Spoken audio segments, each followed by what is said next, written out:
everybody, welcome. Sorry for the late start on the stream. Was at the park with my daughter all day and just fell asleep. Not wake up fast enough.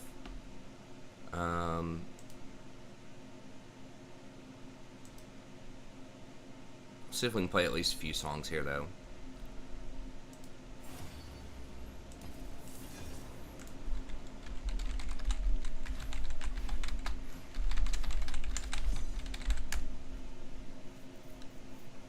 What's up, Lucas? Twitter?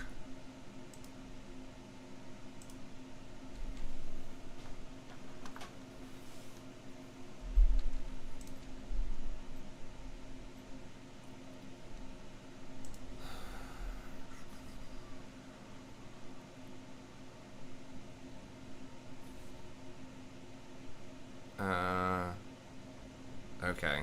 So, we have to wait an extra week on the patch. No, that's in 2 or 3 weeks.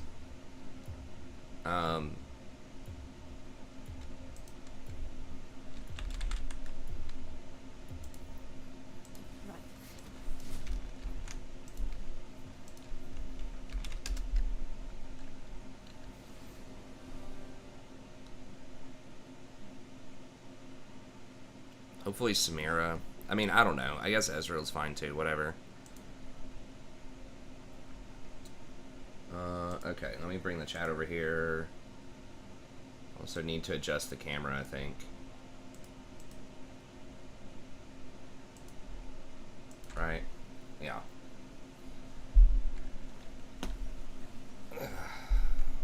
Dude, I saw this kid was like a hunch. He's like 8. I'm like, I'm at the computer so much during the day, and I don't have a hunch, and I don't have perfect posture. I don't know. Because Kate's a pain in the ass, man. She's really hard to deal with. She got a buff this patch, and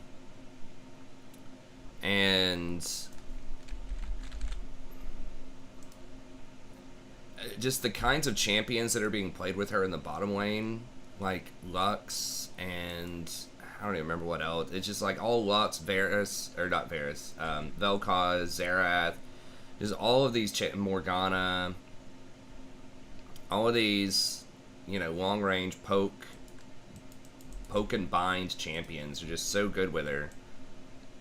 And the early game seems to matter so much right now. You can snowball on people so hard. I just got decimated by her one night. I think it was like Saturday or something. I was like 0-4 against her or something, or 0-3. And she's a huge, huge problem.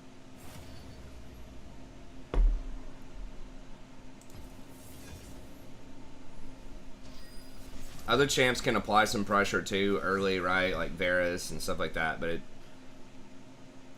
it's not as much. Yeah.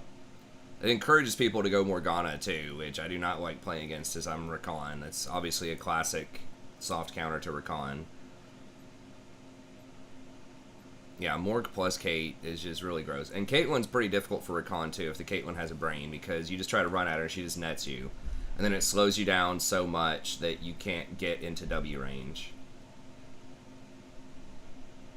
You can dodge it, of course. Like, you can strafe and step around it, but it's just one extra thing. It's hard to go into.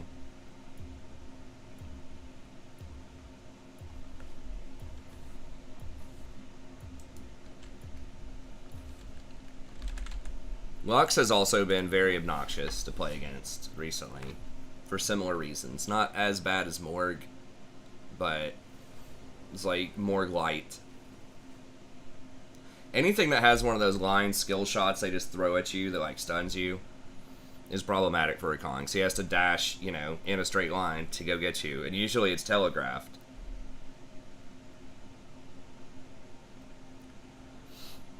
There have been metas where I banned her, but yeah, it's rare.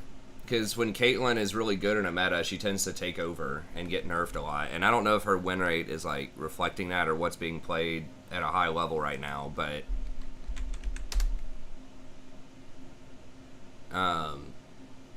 she seems really strong, my opinion.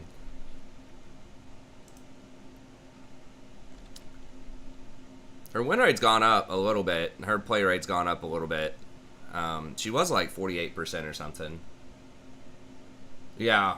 Some high-level people recommend Lux. I know Bizzleberry was doing that for a little bit. But yeah, she's popular. I mean, she's a cool character. Just in general, I think people just like to play her. She's got a lot of skill shots. She does a lot of damage.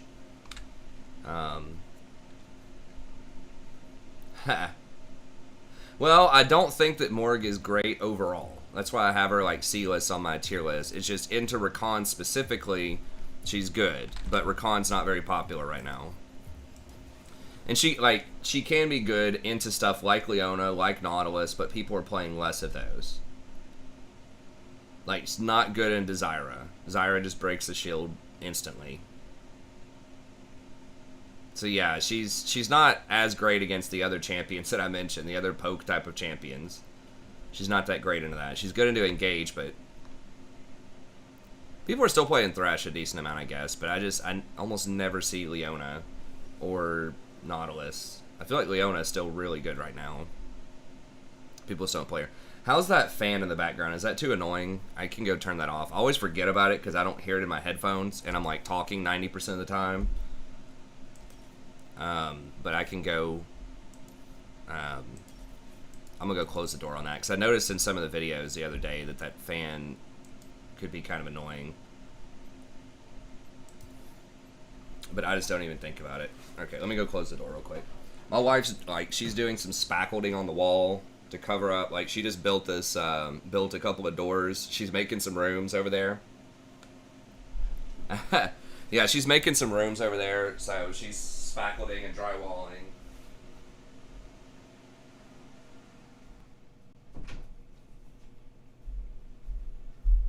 And she has like this big industrial looking fan. Okay, here, is that better?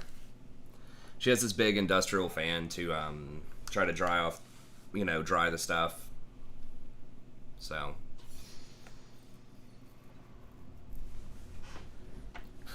yeah, my wife's building some rooms over there.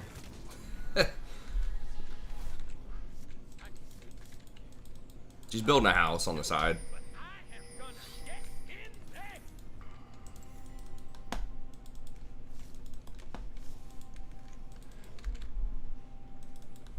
Hey, thanks, Blue Badger. I appreciate it. Yeah, sorry for the late start, man.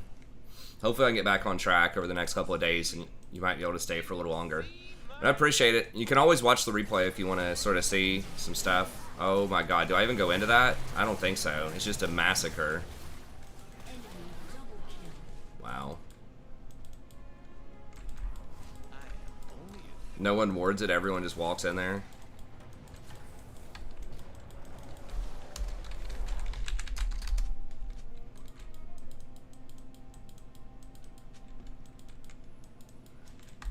I can't wait to see what I'm gonna do. Minions have spawned. Win trade.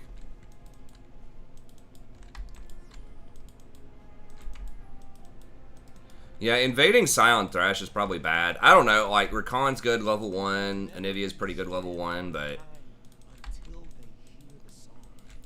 yeah, and they had Thresh with it. Like, they had... Jinx, in theory, could Chompers as well. She didn't do that, but if she threw Chompers on top of that, they probably would have killed 4 people. Yeah, that was one of the most brutal-looking level 1s I've ever seen.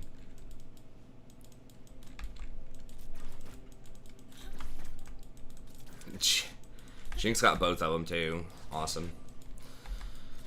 Well, Kai'Sa is pretty weak right now too. I don't know. It's possible I should have dodged this. Every time I see a Teemo on the enemy team, I want to not dodge. But and Scion jungle, like, their team's not that great on paper, but obviously that helps them out a little bit. The old double kill level 1.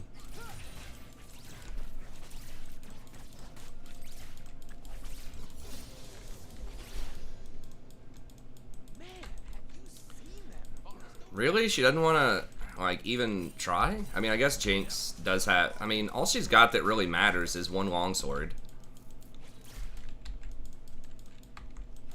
What's up, Wings?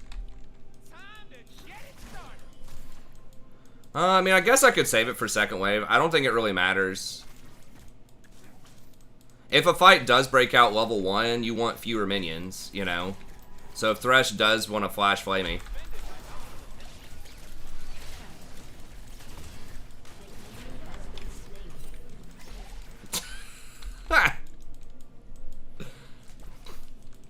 Why he could have gotten out? I don't know.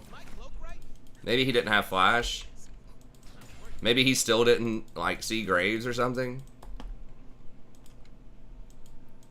So yeah, I mean, you might be right. Maybe I should wait till level 2, but is it better for Jinx to get dagger? I don't remember the exact build path of the prerequisite item. I think it requires the little quiver looking thing. I think it does require a dagger, so.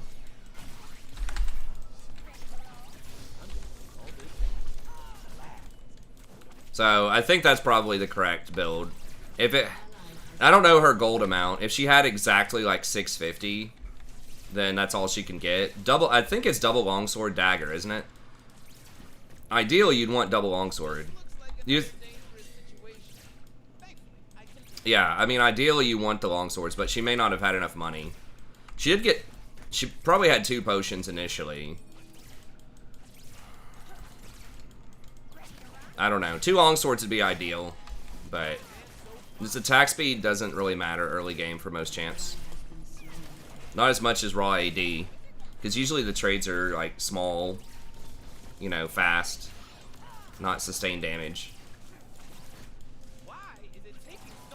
Maybe boots instead. Finishing that quiver does help with your last hitting though quite a lot. Noon quiver. Okay, Jack. Thanks, buddy.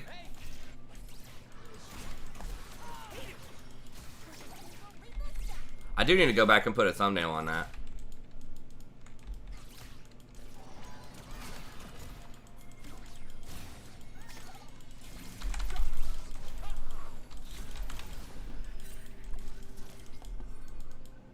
Yeah, that's why usually you have to go on the Thresh.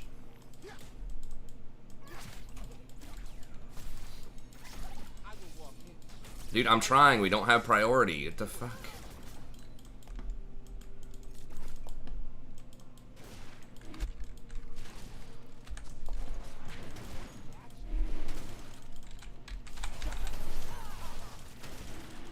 I accidentally used my W. Didn't need to do that, but...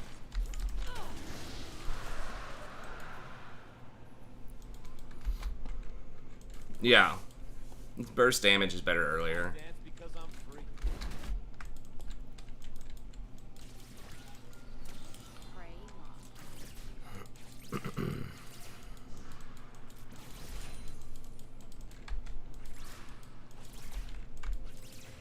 We're not that far behind on CS, considering the situation.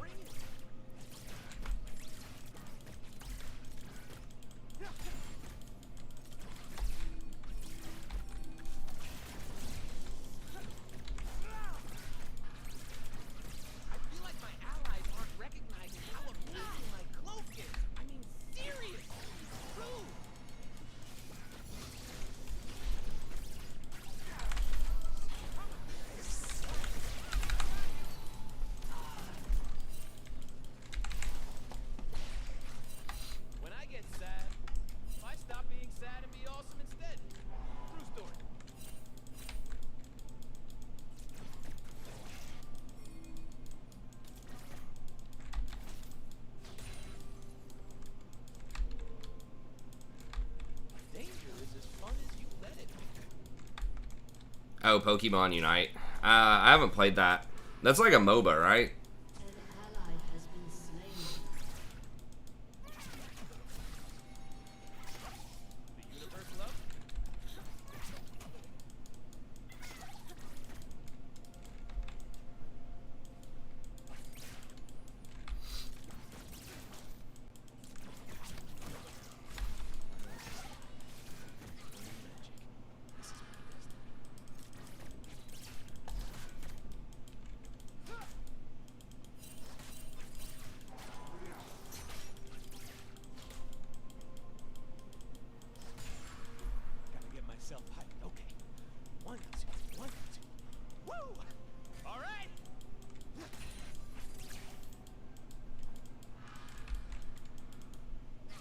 I'm gonna have wards at 8 minutes. If I get probably about 8:30.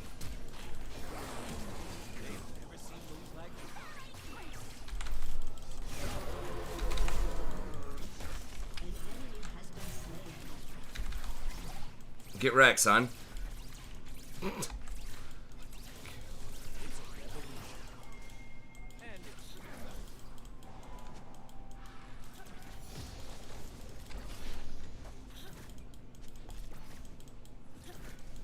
Huh. Should I be running? Yeah, I should probably run.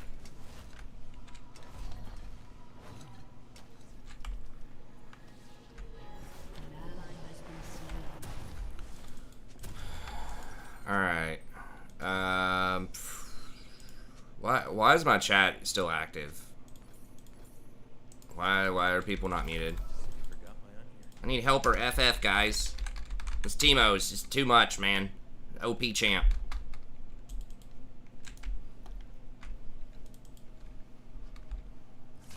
Enemy killing spree.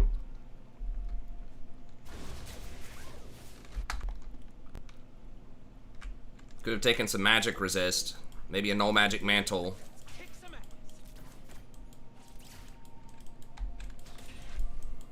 Gone for grasp. You know, because I'm against a poke lane. But instead, I'm gonna go press the attack with no magic resist whatsoever and just complain about Teemo railing me in lane. Wild. I'm just here for the party.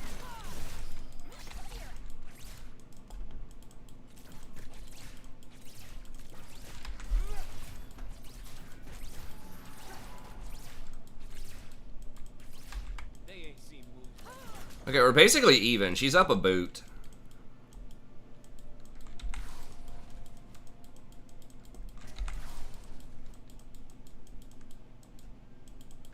An ally has been slain. Humans' magic is like fire. For us, it's Yeah, you're trying to freeze, which I think is bad. We gotta go, man. This is why you don't try to freeze.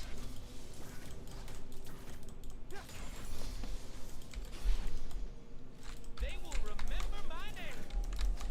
No, now we've got them cut off, and they're gonna miss this whole wave, probably, unless they have help.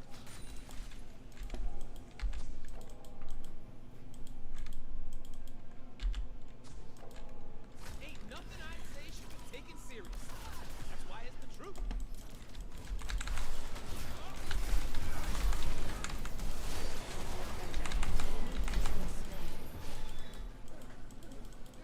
Yeah. Okay, well, that cost them a lot. Humans think that to believe in something They just missed like a wave and a half to go roam, so...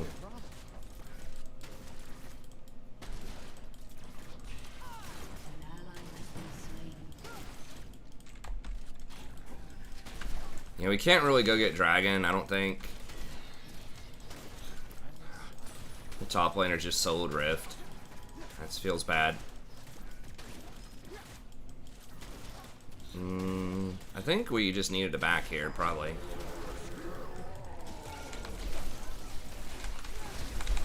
they're scared of dark. They're scared of magic. They are scared of where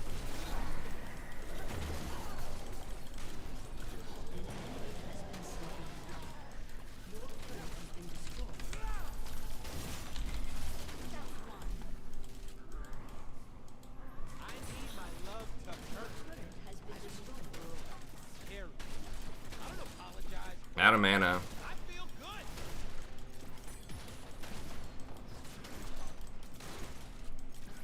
Well, we just like hard dominated on bottom here, but top's kind of getting annihilated. And mid. God, I kind of feel bad for Graves. Rampage. Your team has destroyed a turret. He's right to sit on bottom, though. That is the correct play.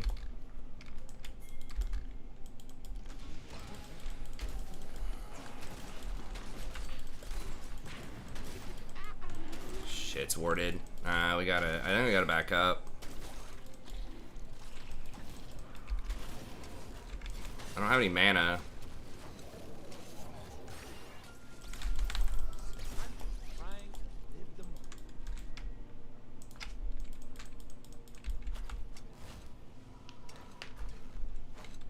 just gotta give that.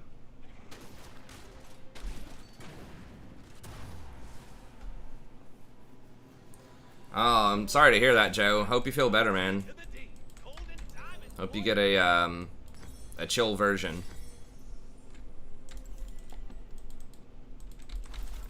Glad I can hopefully offer you some solace. Not necessarily solace, I guess, but some alleviation. Entertainment. Something positive in your negative experience. My vocabulary really over the last like 5 years has just kind of fallen off a cliff because I just don't read as much as I should, and the stuff that I do read is not, you know, it's not going to be scholarship type of stuff. It's just, you know, online articles.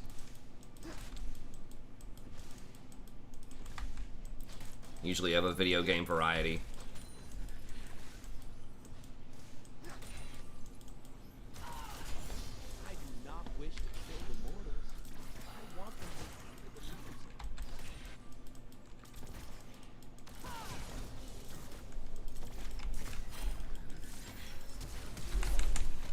Oh my god, dude, I tried to shield over. Wow, real?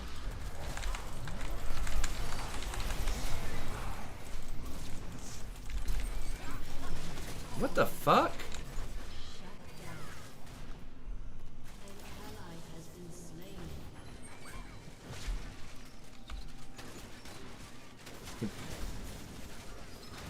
And he triggered PTA on me at the end, I guess. It's probably the true damage off of this Rift Maker at the end there. Wow. There's wildness in the bees and the flowers. It's just a few humans. He is freaking massive right now.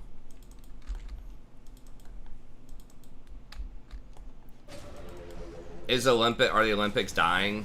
I doubt it. I mean, I don't know. Like, just TV in general, like the ratings have peaked, I think, on TV because so many people are watching, you know, just online stuff.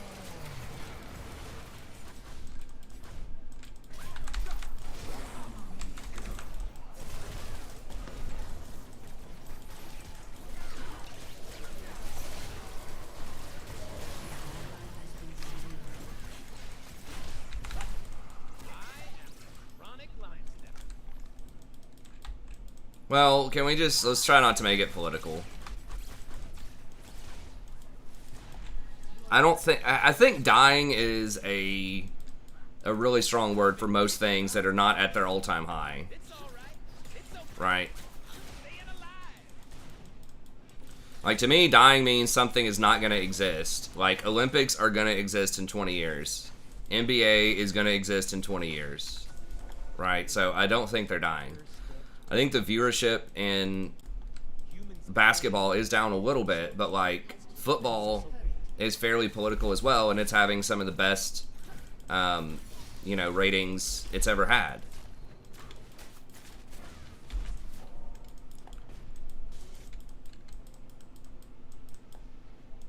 You doing anything in America in 2020, 2021, like it's political.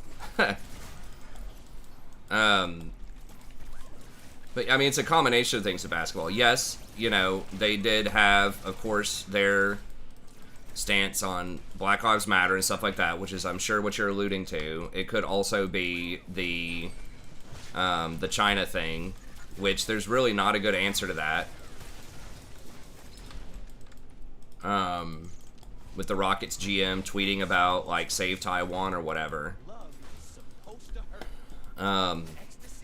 But, I mean, the game itself has also changed in a way that a lot of fans don't like. That has nothing to do with politics. Like, everybody just shooting three-pointers and not playing any defense. Right? Or not playing it to the extent that it has been played in the past. Let's put it that way. I can't go into that.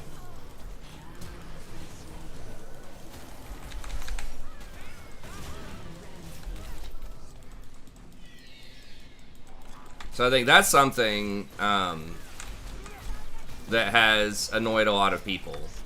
That it's, you know, You can't really play post anymore. Like there's no foul. I watch a lot of stuff about this on like Basketball Time Machine and other some like old school basketball channels. And it's like rules changes combined with players, just not playing defense, shooting threes, all that kind of stuff.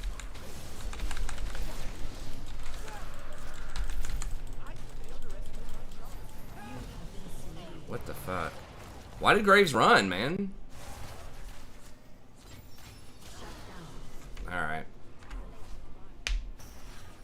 Yeah.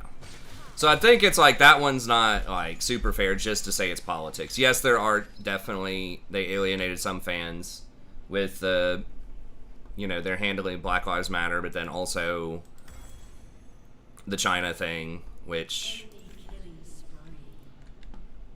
it's just really tough.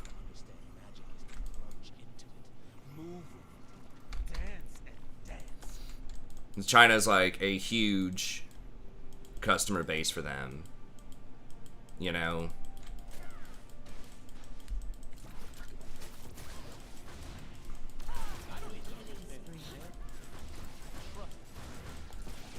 And I mean, there's just some stuff that, like, in 2021, you gotta understand, if you say some things, like, people, whether you intend for it to not, it reflects on your organization that you work for. So that's why there are all these limitations on what you can say, even on a personal account. So we see it all the time with cancel culture.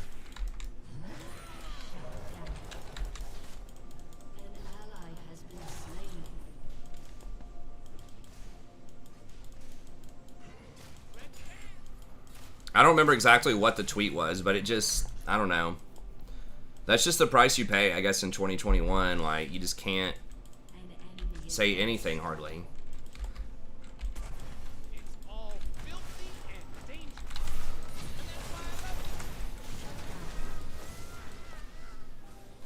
It's freedom of speech, but not freedom of consequence, as people like to say. Yeah.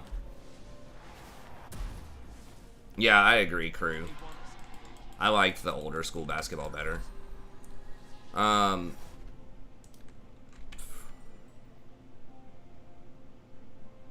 guess I'm getting some kind of magic resist to deal with Teemo. Maybe McHale's. McHale's is something that I should consider more often. If you want to enjoy something, well, ultimately what you make it. Yeah, of course. I mean, some people like that style of scoring a lot of points, just having a 3-point shootout, basically. Yeah, I mean, I haven't really kept up, honestly. Michael Phelps was, a legendary figure for a long time. He had a good story behind him. I think he was involved in some kind of controversy. I don't know. Everybody's involved in some kind of controversy, but... Lakers, Celtics. I unfortunately did not see a lot of those live in the 80s, but I'm sure they were great. I mean, I wasn't really paying attention, in basketball. But the, 90s, I still wasn't, super into it, but the Bulls are obviously, ultra iconic in the 90s, and they were fun to watch.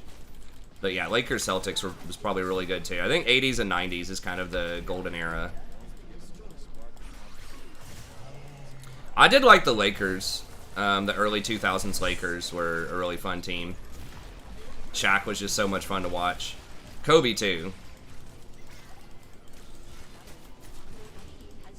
I used to think Kobe was about as good as Jordan was at one point, but after watching a lot of, clips and film of both of them, Jordan is definitely better. But...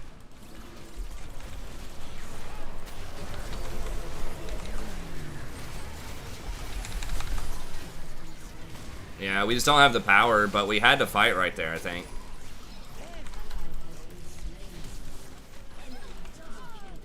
Well, this is that, 1 in 30 Teemo that just hard dominated. I gotta give it up for Teemo that time. Warriors Cavs is probably pretty cool. Warriors Cavs is probably cool, to be fair. I mean, Warriors kind of started the, shooting a lot of threes things. And, of course, you had LeBron James in that, and you had a nice story behind it. right? Where it was a team that was like in the conversation for greatest of all time. You know, they had all sorts of stats. Steph was breaking all sorts of records. He had LBJ trying to go for a title that he hadn't had in a while. It's all about the stories. You know, a lot of it. Some of it is the gameplay, of course, but a lot of it is the stories too, the narrative. Like, is there someone going for record-breaking stuff? Is there someone trying to get revenge for some past wrong that had been done to them? You know, is there some like crazy comeback underdog story? A lot of that is, I think, what makes things interesting is the story behind it.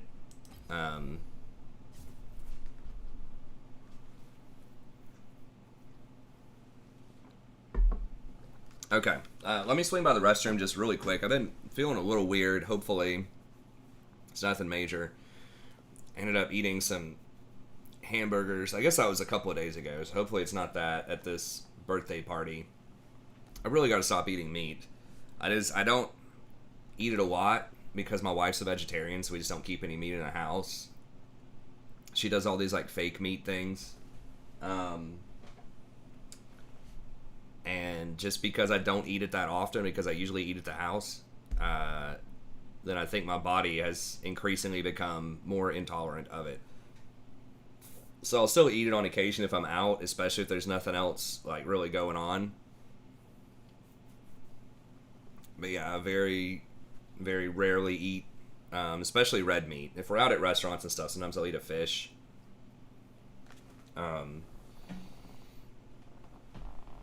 But yeah, it's obviously like not super healthy.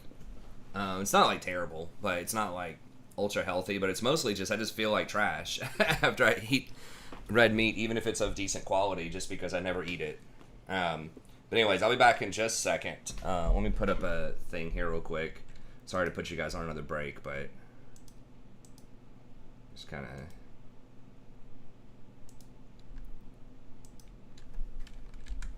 hit me real quick here. I want to make sure I take care of that before I get in the middle of the game. Okay, be back in just a second.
All right.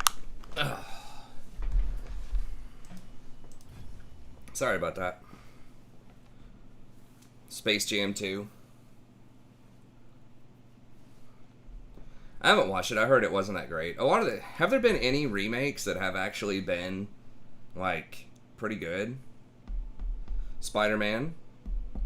That's remade like every 5 years though. Or something. Maybe not that often. Maybe every 10 years, but hey, what's up, Dave? Good to see you, buddy.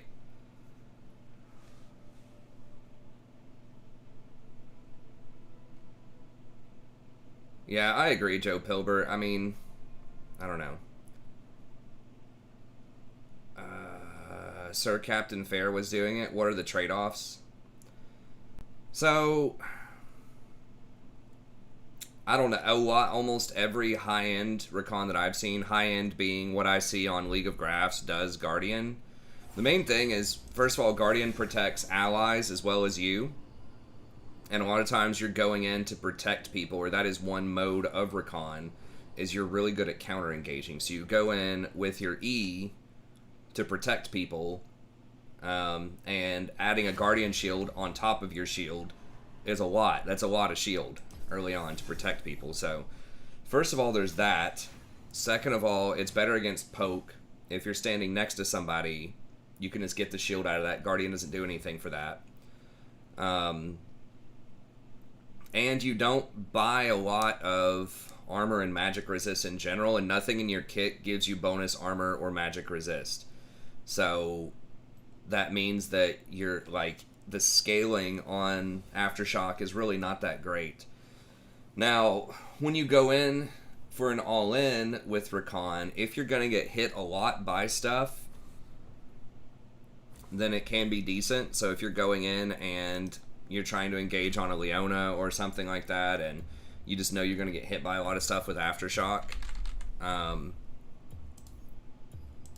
like, it could be good, but a lot of times you're not staying in combat for that long, right? Like, Aftershock lasts for 2.5 seconds, so unless you're getting chain CC'd or you're just standing there auto-attacking a lot, which is almost always a bad idea as Recon, unless you know that they're going to die, it should just be one of those get in and get out type of situations. So that's why I feel like it's typically not taken on Rakan, is because he doesn't stay in the fight. Cruella. Okay, I haven't seen that, so. Well, it's been a while since I've played Nocturne, because I ban him every game.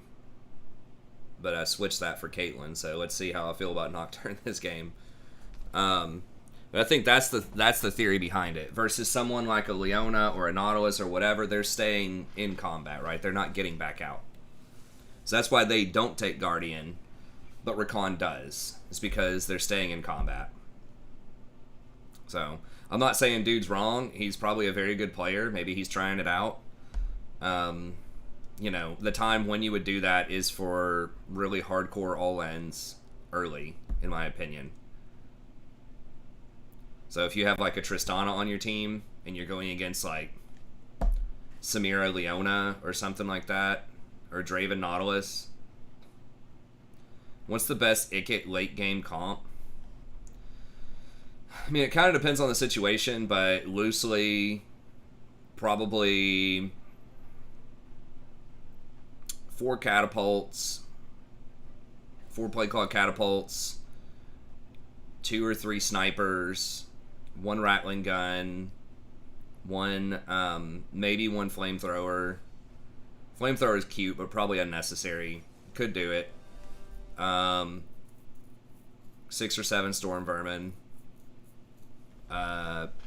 Probably like 2 mages and Etiquette. I don't know if that's 20 units yet or not, but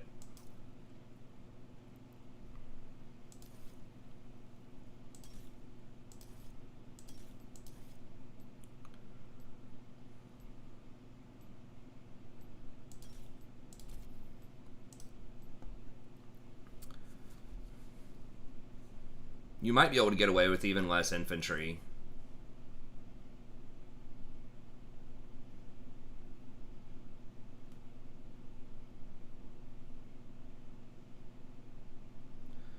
I mean, you could do more than one rattling, but I would probably not do more than one. It's very similar to most other gunpowder units. It does not have an arcing shot, and you can shoot your own units with it. Rattling in particular, you will mow down your own units. Yeah, Nocturne's rough. I've given up the Nocturne ban for Caitlyn, but maybe we can deal with it.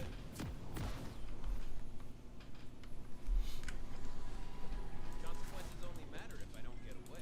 You could do more than one if you want to. It's not like the end of the world, but... You want to play Dark Elf and Lizardman?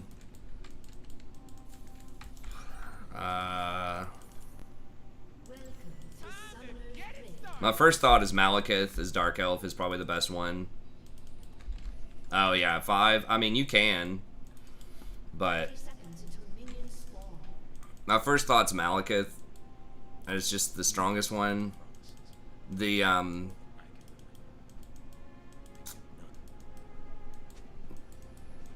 older Blood Girl or whatever. Why would you go? I guess against Nocturne, but.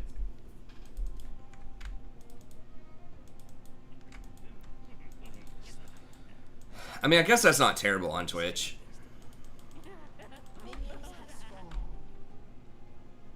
Nocturne's probably going to be by himself on the back line. Should I just go... I wonder if I should just go Locket too here. I mean, how do they win? Like, Brand, Nocturne? Only as wild as magic. Yeah, you're probably killing a lot of your own units with the Rattling Gun. Like, they just will destroy your own units. Because their shot, like, is just all over the place. Like, it just hits everything in front of them. I think 1 is good because it does a lot of damage, and it does heavy armor piercing damage, which is good against heavily armored things, obviously. But it also slows units down by a decent chunk, so it, like, can be okay against cavalry and stuff like that. Yes, it is. I was worried. I guess you could have, you know, 1 Hell Pit Abomination just as like an anti-large, or to help you out with heroes a little bit, or Cav.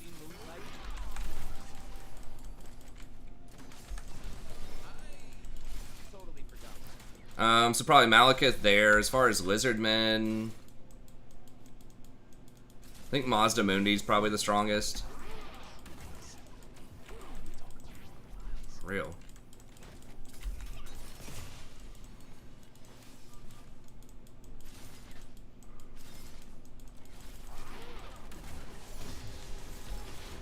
Mazda Mundi, and go for the, if you can, go for the super army early. I have a campaign about Mazda Mundi where I do that. Like, the big thing with him, he's very good at spellcasting, but the big, really claim to fame, unless they've changed it, was that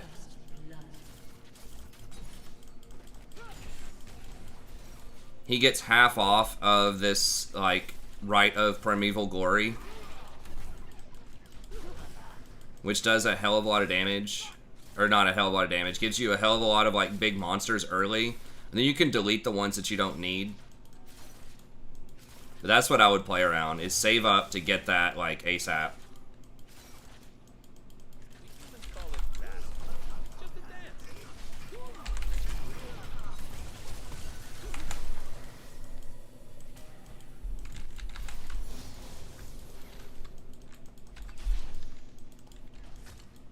Why is it taking so long to get back to the action? I mean, if you want to play him, he can be good too.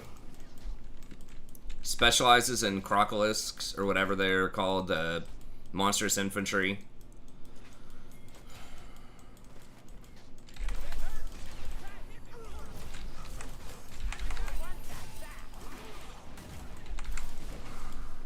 And he basically plays like a horde faction, so yeah, he's another one I think that's pretty good. What is he? He's a big Crocolisk. Yes, he's Horde faction. So, like, he's a Horde faction, but whenever he takes over something, he leaves, like, basically, he has a side faction that's always allied with him, pretty much, that he puts in their place. It's like Keepers or something like that. So they will build up an army and take over a place, and they're like your military ally. I forgot exactly what they're called. But yeah, he basically takes over for some thralls.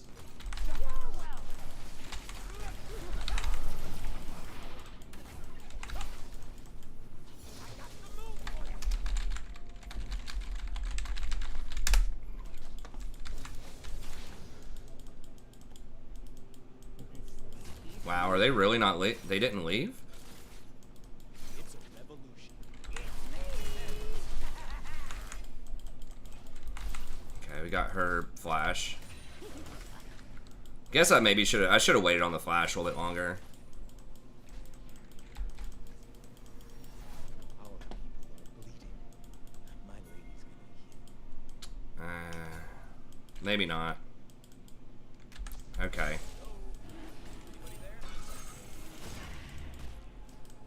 I do have flash.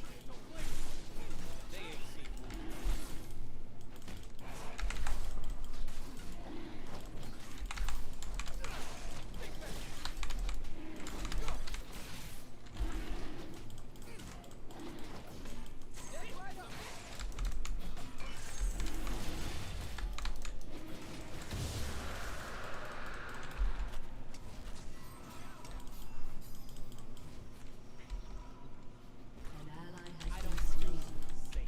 An enemy has been slain.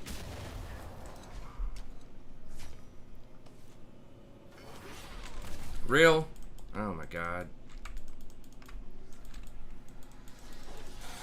They really have that warded, I guess? That's rough. Well, I gave up a lot of experience bottom to do that. I'm not sure if that was worth.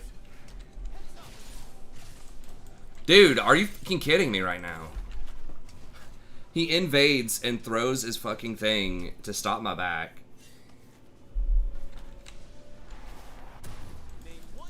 God, dude, what is this? Like, platinum is like the new diamond. I swear to God.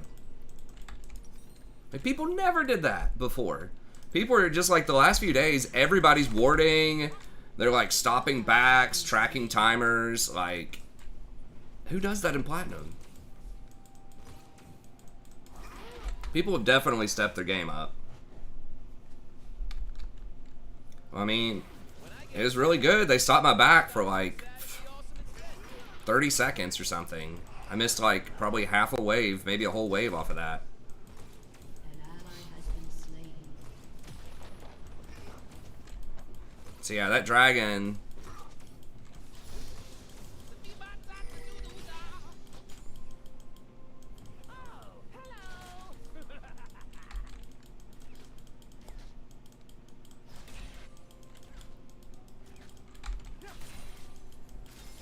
I don't need any.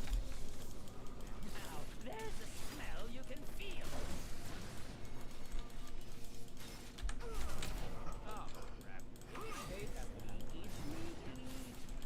me. Damn it. Could not move fast enough.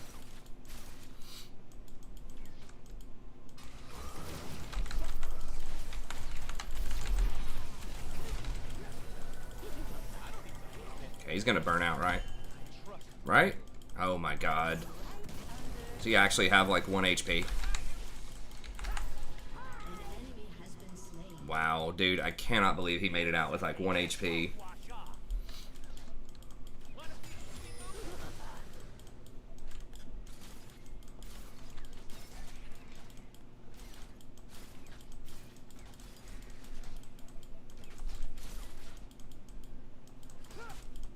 I like parties with a little fun.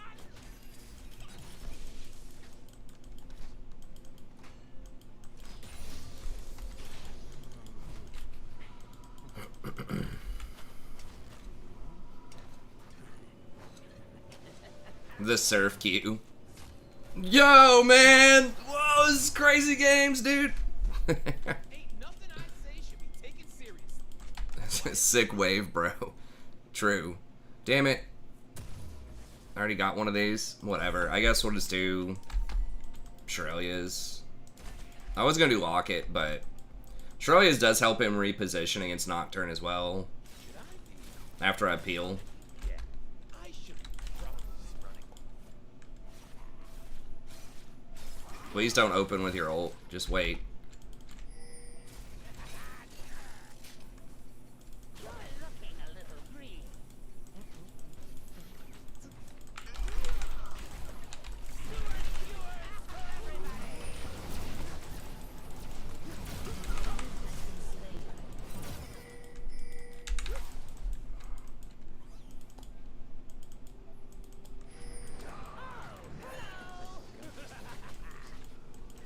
Don't think that's here.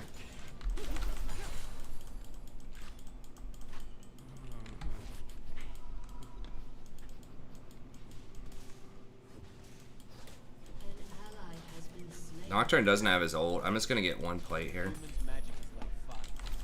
For us, well,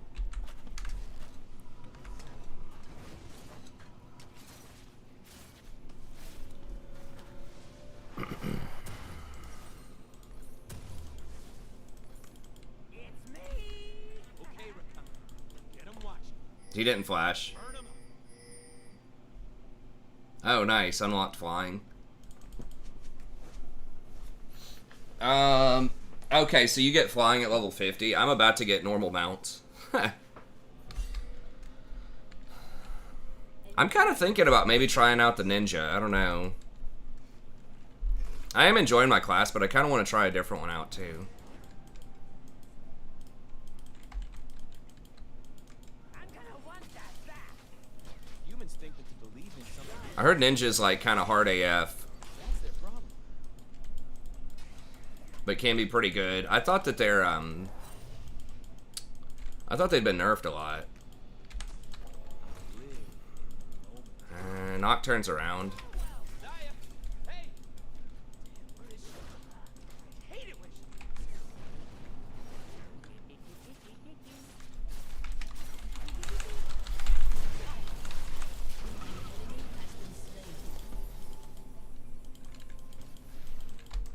I will make them dance. I will make them hear.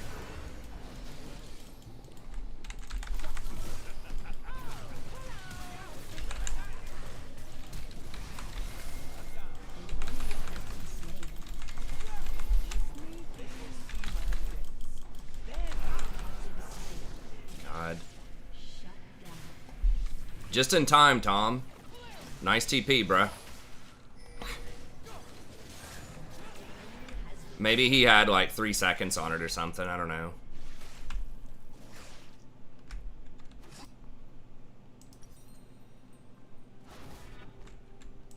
They want us in cages.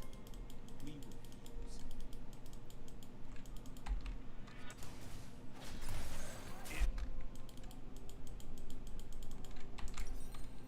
Shut down. Shut They're down. scared of dark. Damn, I still don't have... How do I not have wards yet? Oh my gosh. Tom's gonna get him though.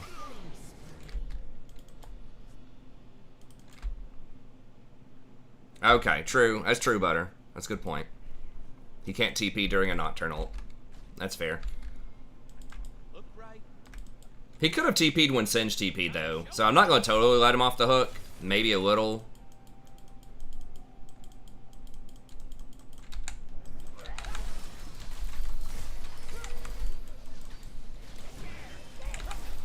Turret plating will soon fall.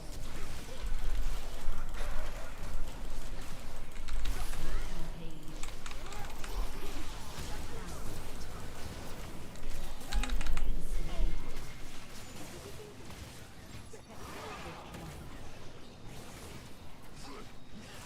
down.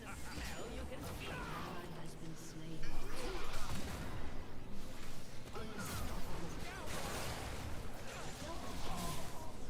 Nice, alright. A bloody game. Ace.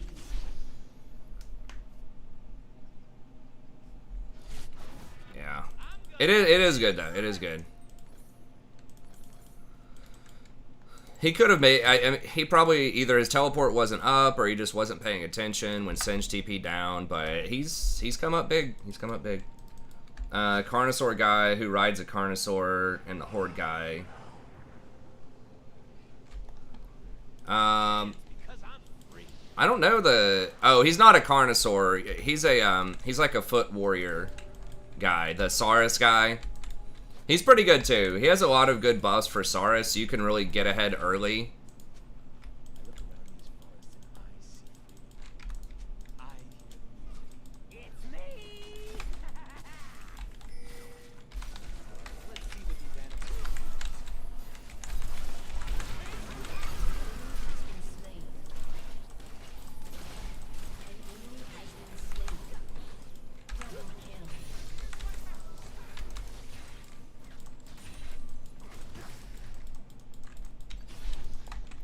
But yeah, he's very good at buffing up the Saurus early on.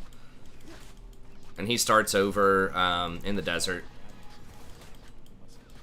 Nakai the Wanderer is kind of tricky if you do Mortal Empires. He starts off in like the Chaos property, which is kind of unique.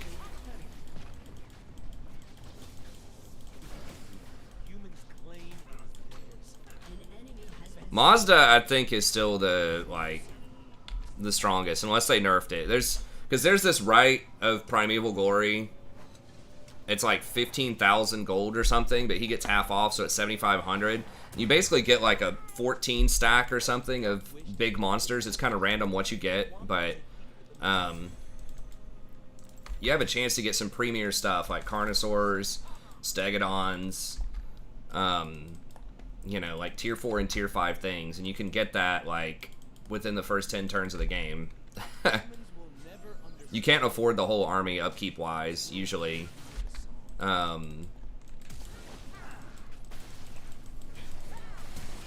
Really, dude, how did he get out of all that? That was such a fail. Don't leave nothing. Bring it on. Who's better between probably the guy that buffs the Sauruses? I need my love to Yeah. hurt. I need the world. I mean, Saurus can be used throughout the whole game. No, he actually, he has something, I think, that gives armor to all of your large beasts as well. It's like an extra 10 or 15 armor. So he does stuff for, like, Stegodons and Basilodons and stuff like that. So he's got early game and, like, pretty good late game. Magic, we have no children. The zoning ult, yeah.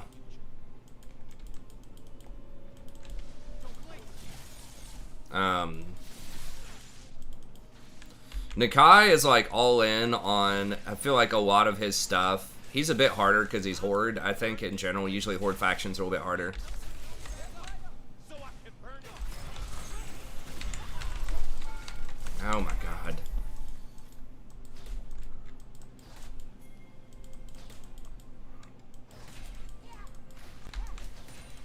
How the fuck did he get out? Did he flash? I don't know how he got out of that so easily. Dance and dance. Oh, he used Gale Force. I was like, did he have double dash?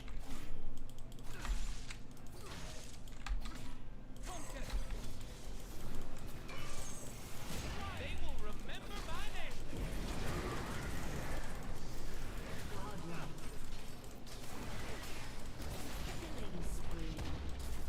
name. It's bottom.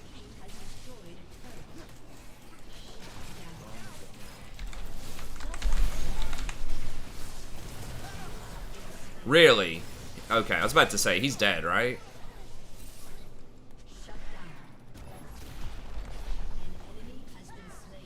What stunned me? Oh, just Jinx Chompers. Those Chompers are so annoying.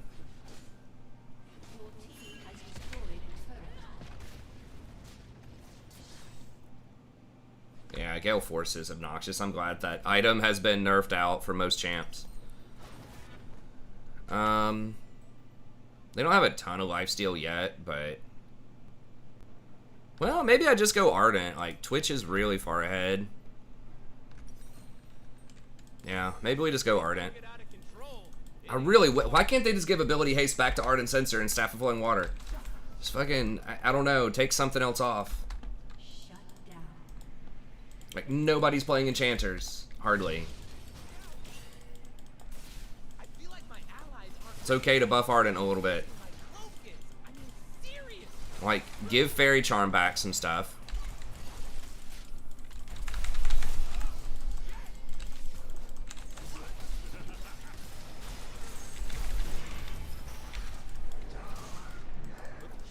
I don't know what the fuck's going on. Kick some ass.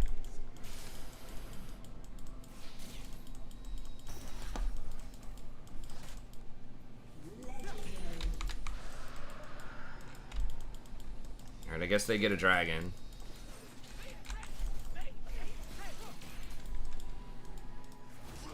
Now, if he hits that tongue lash, I think we can kill him.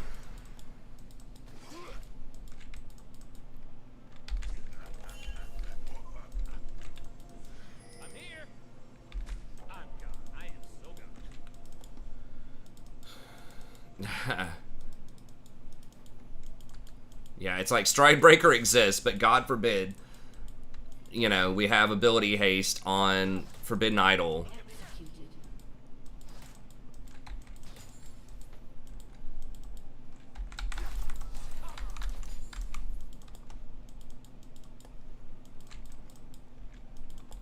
I can't die looking this good. Mankind is blind.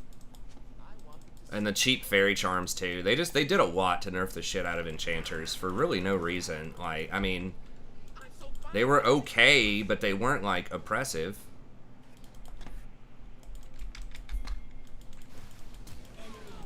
Flashed. Fucking Nocturne.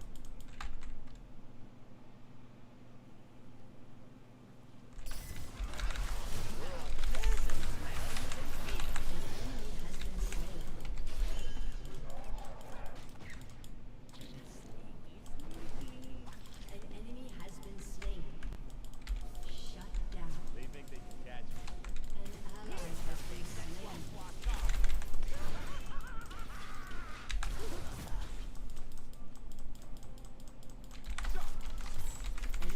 has been slain.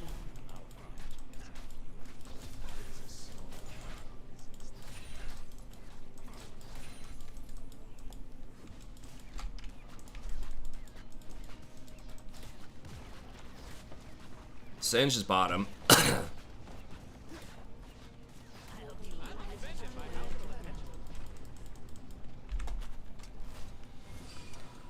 Well, you don't have to see Soraka like buffing, giving 10 ability haste to Ardent Censer and Staff of Flowing Water would not make Soraka top viable. That was really just a product of the Spell Thieves item not being balanced correctly, more so than anything else. And it wasn't even that good.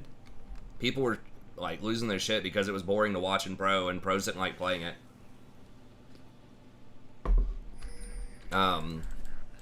But statistically, it wasn't even that good in solo queue. The Soraka, Sona, solo lane stuff. But that, I mean, that was a Spell Thieves thing. Enemy has been slain. Because there were years and years where Ardent was a very good item, and they never went Soraka top or whatever top, right?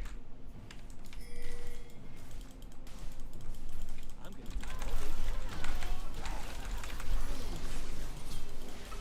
An enemy has been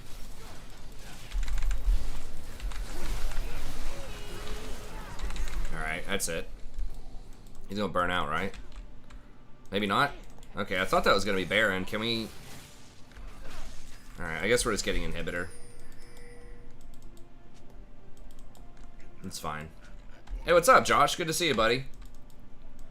Well, I'm glad we've had so many people, or at least active chatters, that have come out tonight, even though I got a late start. That's pretty cool. I was like, maybe we'll have like 2 people in here. It's been basically going out and just playing with my daughter outside a ton the last few days, which is really good. It's just, I don't know. You weren't a little frightened. My sleep schedule's just not been great because of it.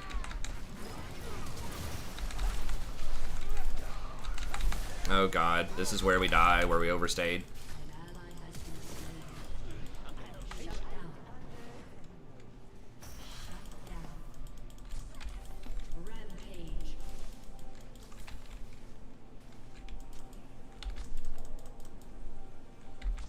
I can't so fine. I was hiding.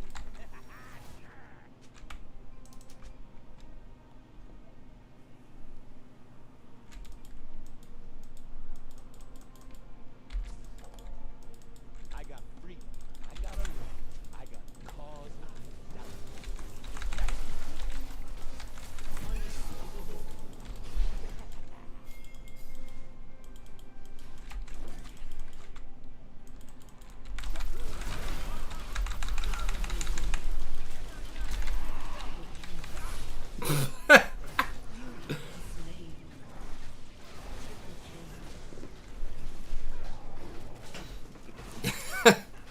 They thought they was sneaking on us, but we was sneaking on them. Roleplay Twitch.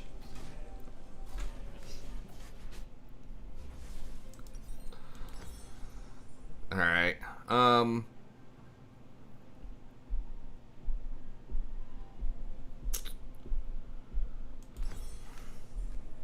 We'll see what we do next with.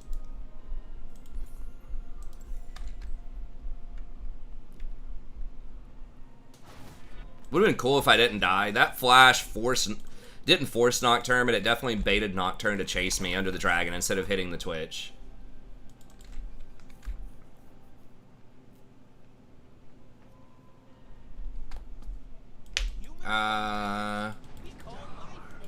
Oh, you want to get a mid lane guide? Okay, cool. It's $30 for a guide.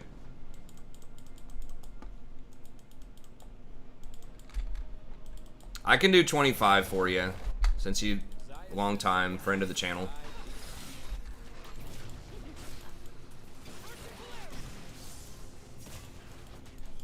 I think you've said in the past, you know, about memberships and things that you'd love to do it, but sometimes it's hard to afford it for you.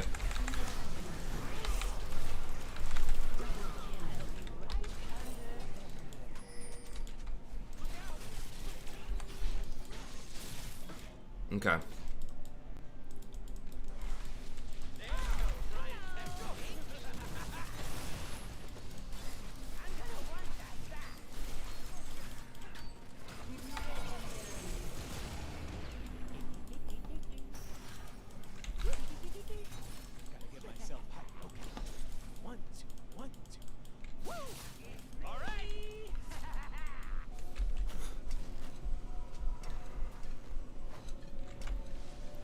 Wits End. I like it. There's a PayPal link in the description if you want to do that, or you can use Streamlabs. I think there's a Streamlabs. It's the same thing. The Streamlabs goes to my PayPal. There should be a link in the description.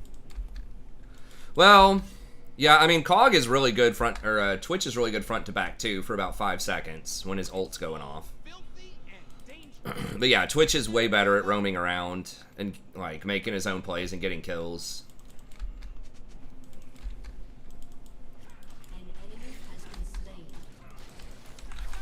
They're similar in the sense that like COG is more single target. Twitch usually is more multi-target. Twitch can have more range, like, or COG can have more range during the laning phase for harassment. In general, in solo queue, I usually like Twitch better. Because if you get ahead, you can just, like, completely take over, as we've seen so many times here. When we have a Twitch on our team. He's one of my favorite ADCs all time.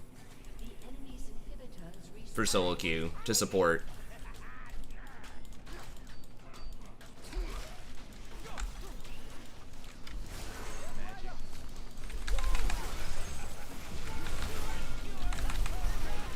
God.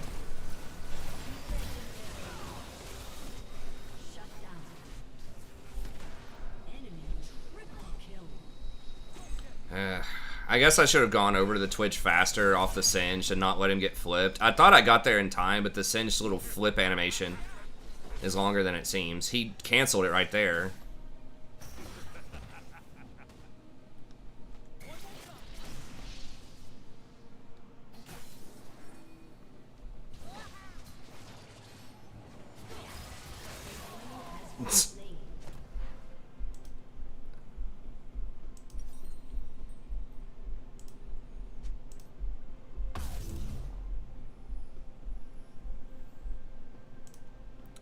I guess I'm just gonna go ahead and get the box here, so I can get something useful. It's all right. It's okay. I'm staying alive. All right, thanks, man. Who are you wanting to get a guide for?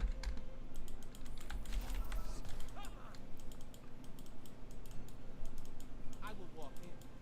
I will dance. Hope it's not like Yasuo or something. I mean, I'm gonna do the best that I can. I mean, obviously, you know what I play and what I don't play.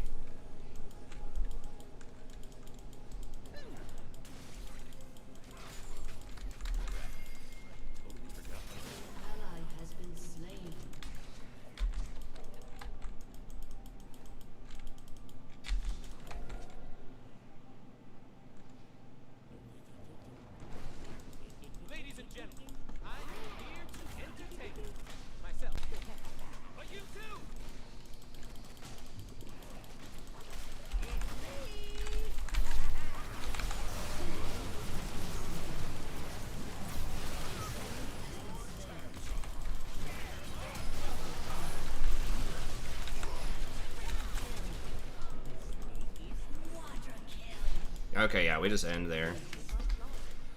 How is that even possible?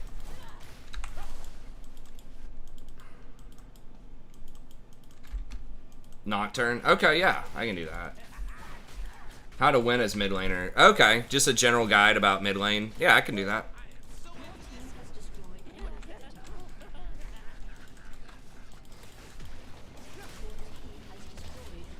Who stole the Penta? I'm not sure.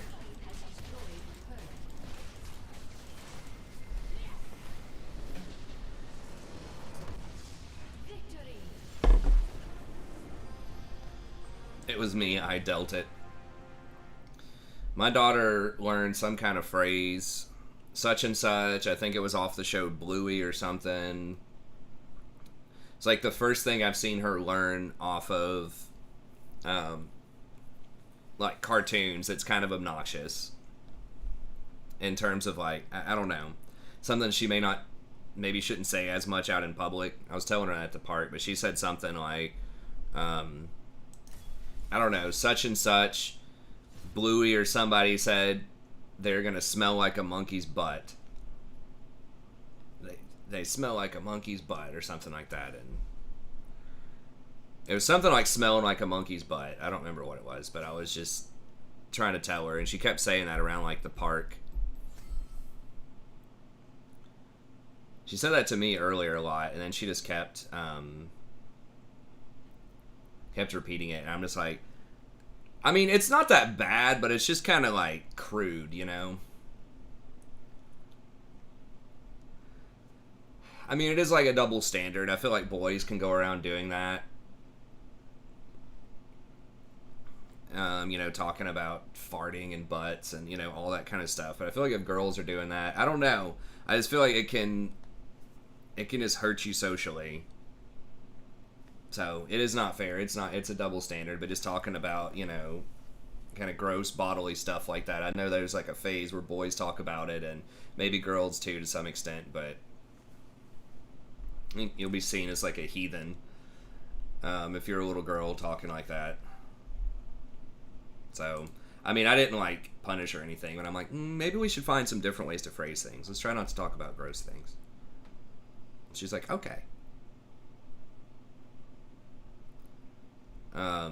So it's not terrible.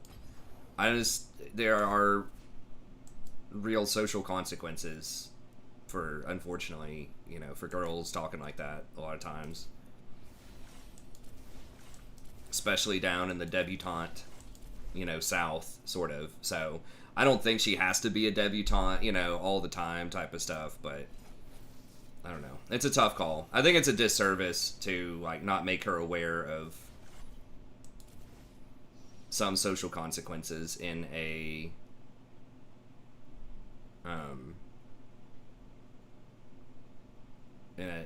as innocuous as I can. I'd be like, well, other people might find that to be a little gross. That's why I was like, so you can talk about it in private, or you can joke about it in private, but I was like, maybe out in public. Let's see if we can find something else to talk about. Well, it wasn't about the phrasing. I mean, she's not going to be lawyer-like, smell like a monkey's rear. It's just talking about that type of stuff. Just nasty smelling body stuff is not, I don't know. Dark Elves are pretty good later, yeah. Their dragons are good. And then they have some of the best infantry in the game with the Nagaron halberds, and then the Harganeth executioners. They have good infantry and good dragons. Their magic's pretty good. Shades are pretty good as far as like archers go. Subscription is set to $5 on PayPal. Oh, it's not a subscription. Hold on, I can link you. There's two different things. Should be a one-time payment. Let me look here real quick. So look at the one-time donation link, not the channel membership. The one-time donation link. I'll put it in the chat for you. Here. but it's right below the membership.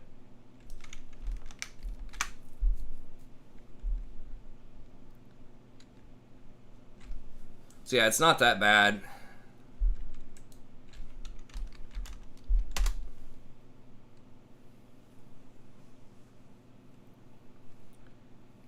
Vortex is just a standard. Well, other more like the newer editions might have different objectives. I don't know, the newer lords, but it's just, you know, conquer whatever the number is, 15 of these 20 provinces, like that kind of stuff. Okay, cool. All right, thanks, millionaires. Hey, what's up, Matt? Yeah, and my wife's been teaching her, like, because my wife's pregnant and we're expecting our second kid, so she thought it was a good time to teach her, like, where babies come from, sort of. I'm like, she's 4, man. I don't know. That seems a little young to me. But she got, like, these cartoon type of books, or animated, whatever, illustrated books that are just, like, supposed to be designed for toddlers to teach them about that stuff.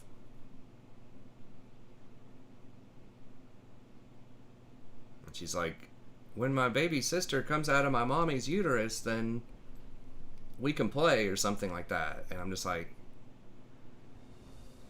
I guess, man, I don't know. I wasn't a fan of that. Kind of a loss of innocence. Yeah, we never had a stork thing, but I mean, she does want to give her proper vocabulary, and she's, you know, saying stuff like, and she's right to some extent that you know, there is some value in your child having a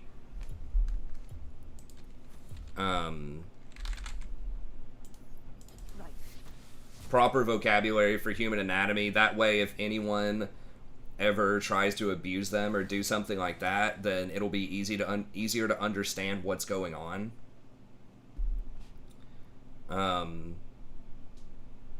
You know, like, this kid from school touched my vulva or something, right? Like, she has her say that all the time.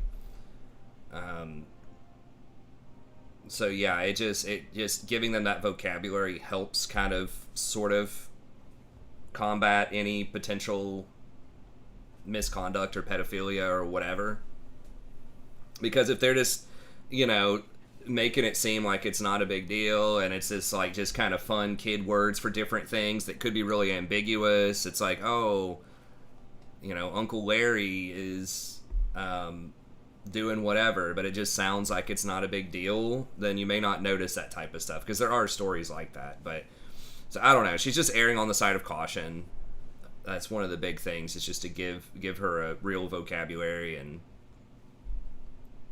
kind of let her understand what's going on. So I can see that, I can respect that, but it does feel like kind of a loss of innocence, sort of. I felt like it was a little too fast, but I can totally see her side on it. Ultimately, that's what we went with, so it's fine.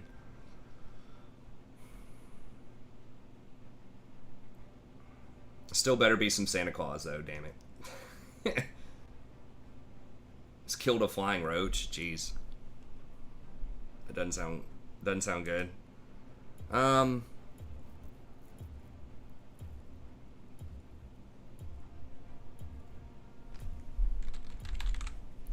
Maybe try to get a Maokai game in here.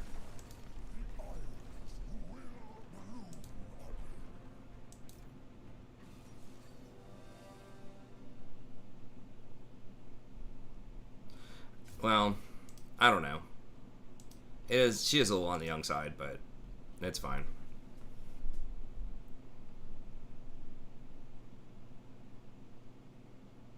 Yeah. She's pretty big brain, I think, about a lot of stuff. She's actually pretty smart. I mean, I'm not around a ton of other kids. At the birthday party, I have seen some kids.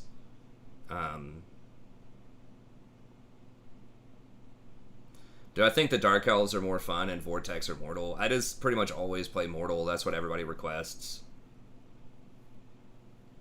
So, I don't know. Probably depends on which elves.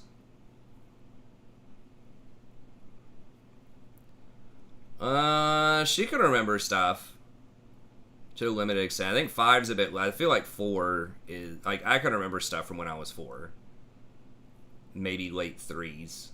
I think that's when memory formation really kind of starts. Is like 3 and 4 long-term memories.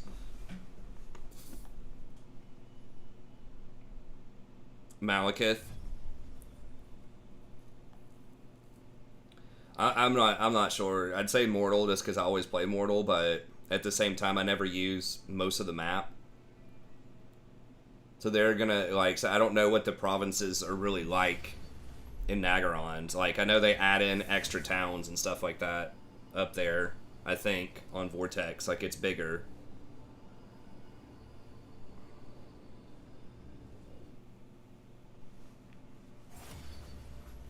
Who? Malekith does. He starts in Nagaron. Unless they moved him. Talking about the OG Lord, the guy with the big mask?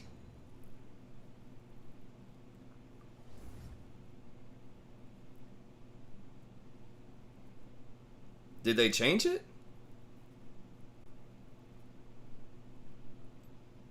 Where does he start?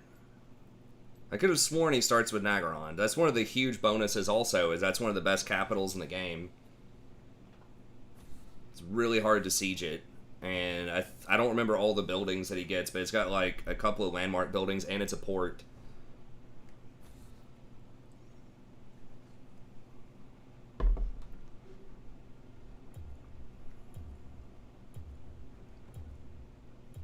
Oh, well maybe they changed it.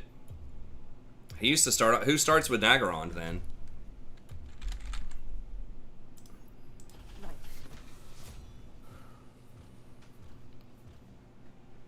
Oh yeah, that is weird if he doesn't, because I'm like... Does he start with a big-ass port town? The province is called Iron Mountains, but like the town is Nagaron. I think. Okay. It might even be... I don't remember if it's a special port or not. I think it's just a normal port. I don't think it's like a Marienburg port. Yeah, I think... I mean, it probably depends on the kid to some extent, but I feel like just anecdotally and just talking with friends over the years about childhood things and...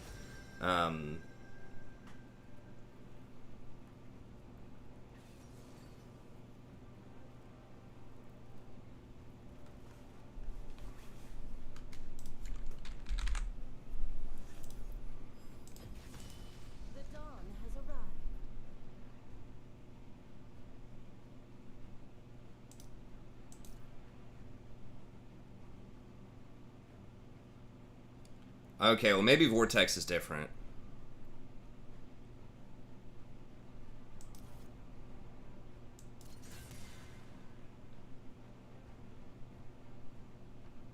Where the hell is Iron Mountains?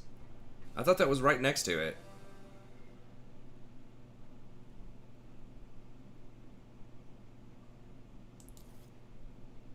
Like I said, I don't know about Vortex stuff, but...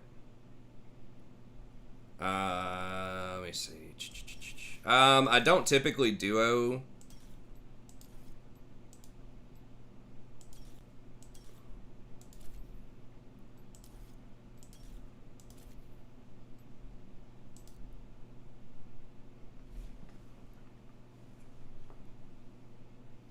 Yeah, especially if I don't just know people. I don't duo with people from chat because I have no clue, like, what your playstyle is, who you are, what your rank is, all that kind of stuff. And it can be kind of awkward too, you know, if it just doesn't work out very well.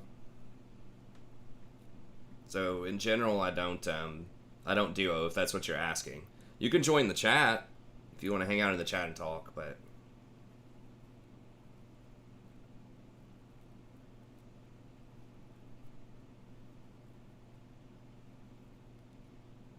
So it's nothing personal. I just usually don't duo queue with people that aren't,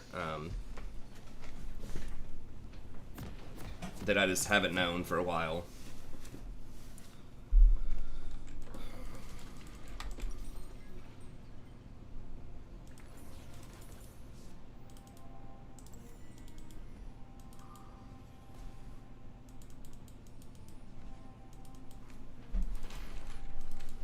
I played Leona some here and there, but yeah, I haven't consistently played her a ton. I just wanted more chances for kills. Yeah, with Draven early.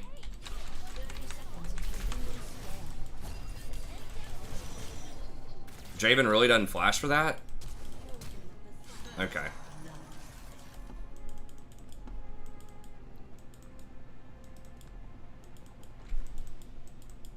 I think I have a good win rate on Leona, at least on one of my accounts. I mean, what's your rating, Sarah? Have you ever been Diamond? If you've been Diamond, you know, we can take a look at it.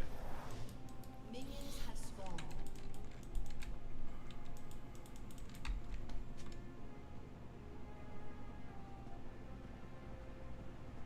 Yeah. Yeah, he's really good. He's a good fighter. He's got a really good mount. I think he's got a... Doesn't he have a Black Dragon mount eventually? Pretty good early spells.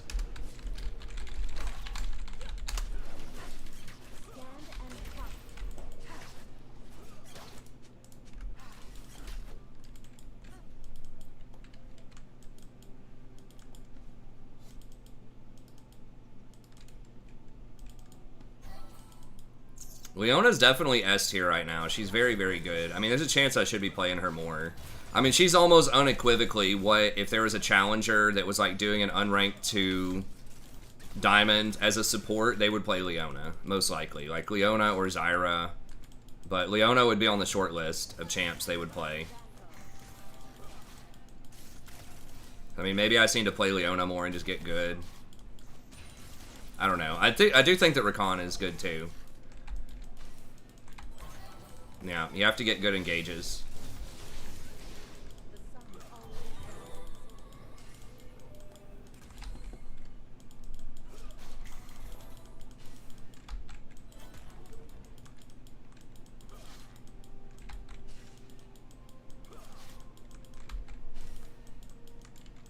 Feel the sun's glory.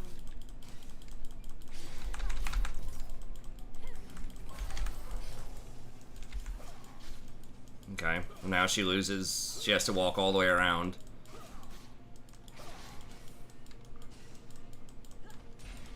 I will protect you. I haven't played the new Lizardman one yet. It's probably pretty good. I'm doing the dwarfs next. Which reminds me, I need to release another episode. I need to be more consistent about those. I've got episodes stacked up. I just have to actually get on, like, just upload them to YouTube and put in the data and stuff.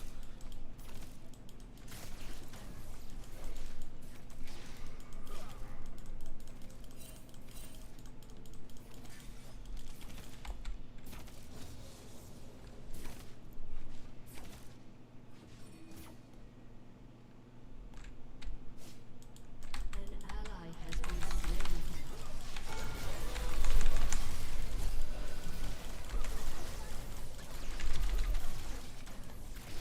How did she not die? Did she have her barrier back? I guess I had Ignite back, so she probably had barrier back.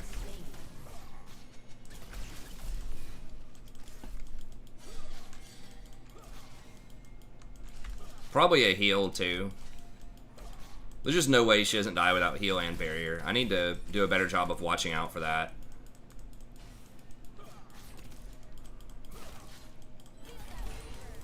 An enemy has been slain.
area against Leona is kind of disrespect.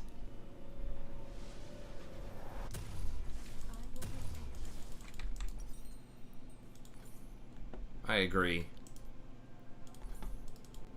An ally has been slain.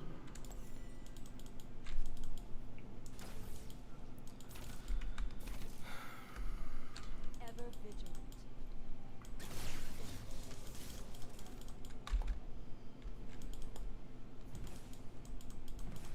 Okay, we're actually not even going to lose that much.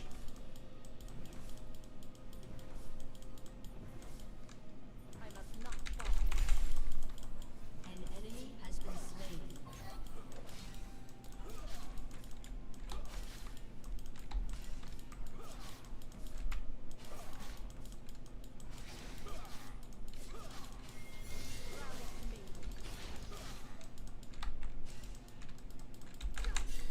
Oh my god, really?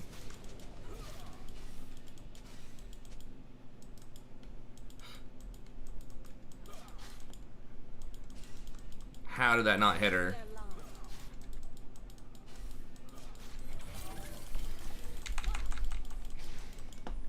Dude, these are so close. An enemy has been slain. An ally has been slain. Chosen of the sun.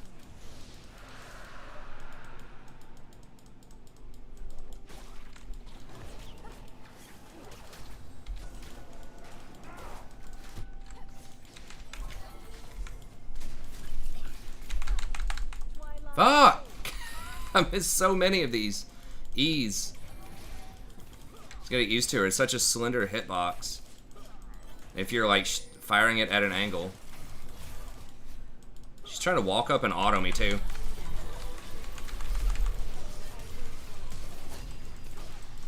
Okay. I cannot believe, like, she's giving me so many chances. She's trying to walk up and auto attack me. What? It's like, honey, you got off easy because I missed 2 or 3 of these in a row. Like, why are you gonna keep testing your luck? I have no mana, hardly. Let me just back up. Well.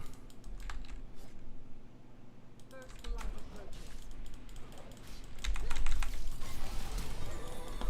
Okay.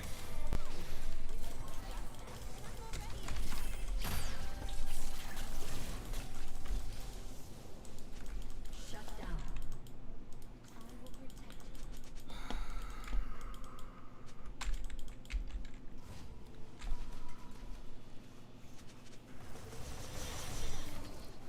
Well, yeah, I mean, you obviously want to use your passive, but you shouldn't. Ever vigilant.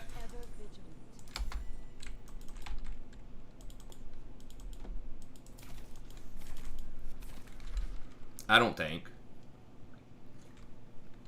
Rally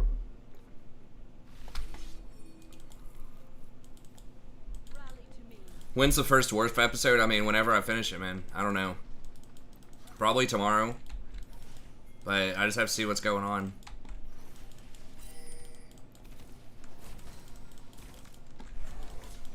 An enemy has been slain. Shine once more. Kindle.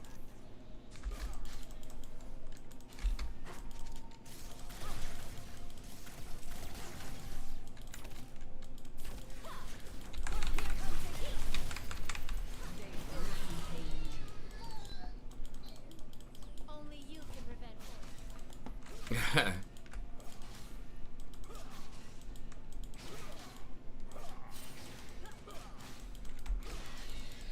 Yeah, hopefully I can do it tomorrow. Always right.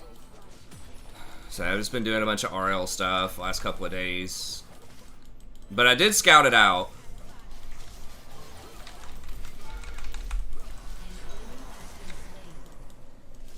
That's a good idea. We should have dove. I mean, like, Leona's so good at diving.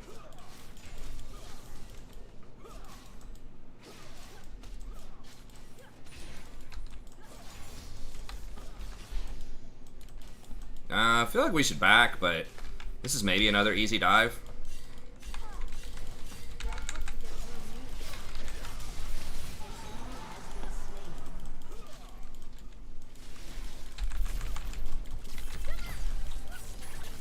shit. Oh my god. Dude, that was such a fucking bait, man. Oh my god. Gosh.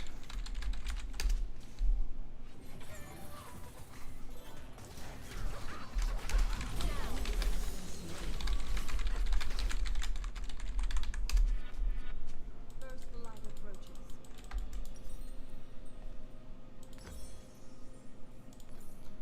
Dude, I totally forgot it copies their health.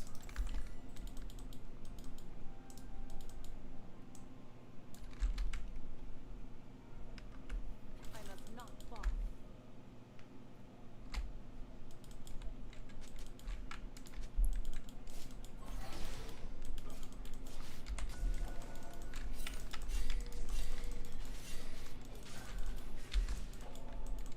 We gotta leave, man. They're gonna dive. Oh my god. Dude, this Nico is a freaking terror, man. I don't know. It didn't seem like she was OP to me. I mean, we were talking about it the other day. I mean, it looked alright. I'm gonna wait till this wave. No, they're all gonna be here too. Yeah, she's right here.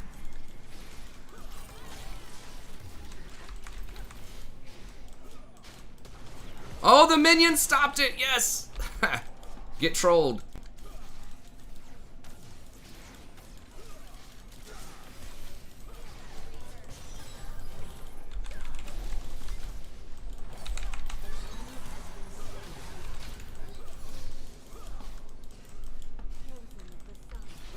Yeah, the real Diana doesn't want any of that.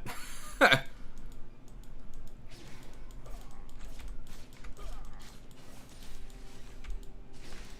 down. Stay at the vanguard.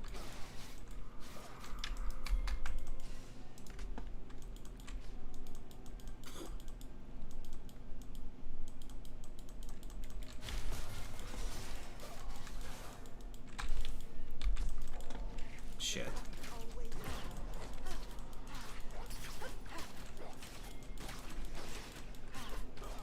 Yeah, we need to do this quick, boys, before they all get back here.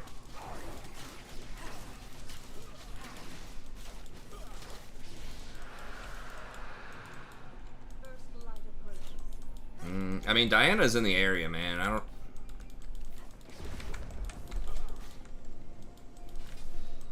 I could have ulted her there, but Draven wasn't in a position to follow up. Turret plating will fall soon. I must not fall.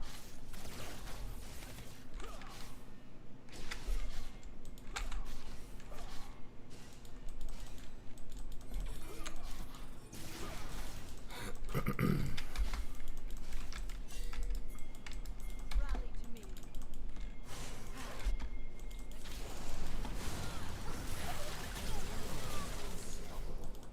Double kill.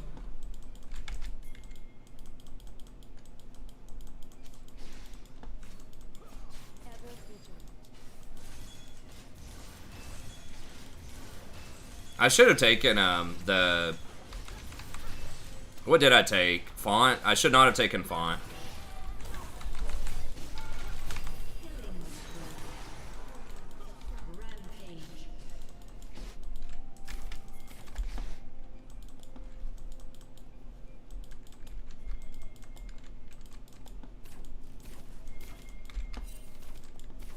She's gonna try to int. Wow.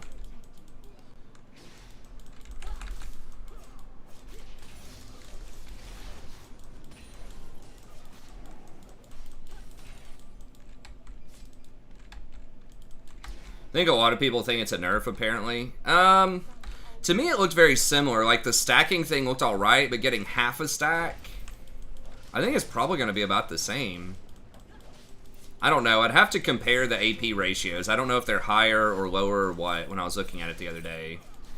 So, in other words, I haven't, like, highly or, like, in-depth looked at a lot of the stuff. I looked at some, but I didn't look at the numbers. I just looked at, like, what the... It's Nico, man. I must not fall. I really wish they kept the old Knight's Vow too. Or it gave you like healing as well.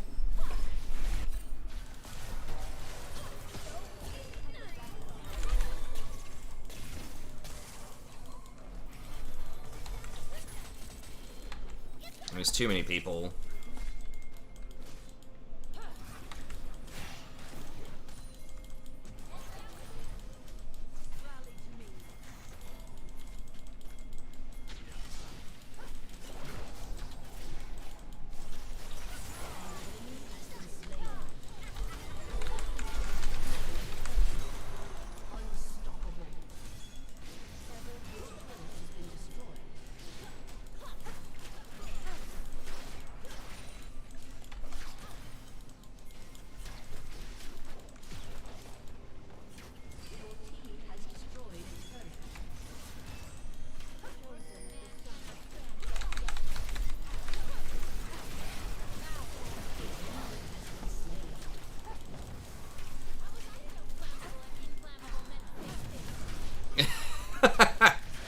That's actually pretty funny. The Lux.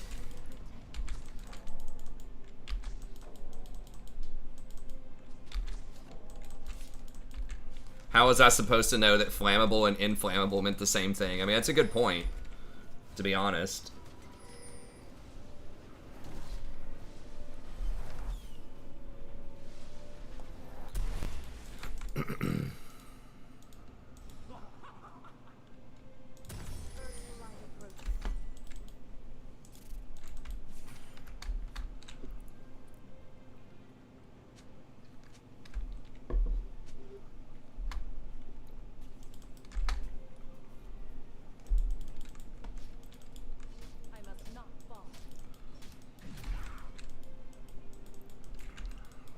Oh, I do have that option if someone gets fed. I forgot about that new item.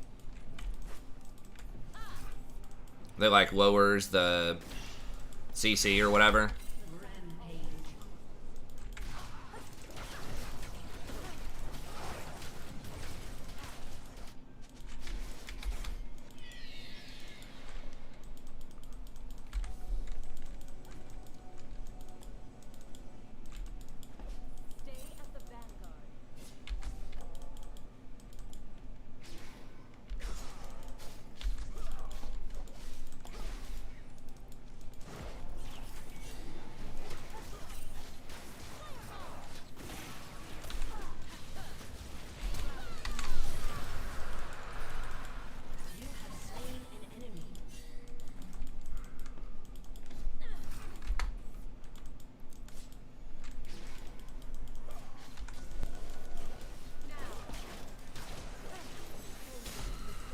Yeah, lowering the, making people CC'd for longer could be pretty good. Maybe I should try that item out. I don't know, Zeke's pretty good too. Do we just, let's just buy, let's just buy.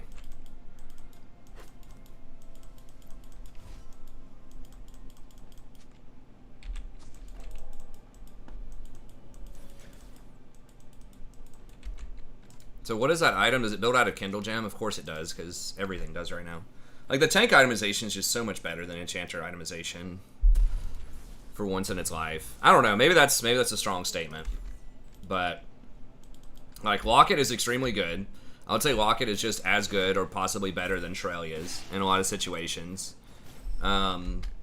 Zeke's is, like, probably on par with, well... the Putrefier is very good. The Putrefier is extremely good right now, so maybe that's not. But you can get, like, Thornmail, which is, like, okay, you know.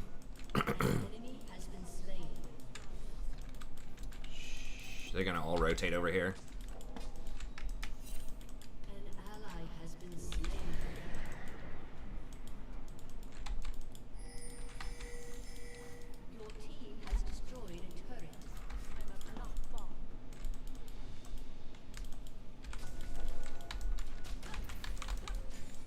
Yeah, it is. Putrefier is much better than Thornmail. So, like, in that sense, maybe it is.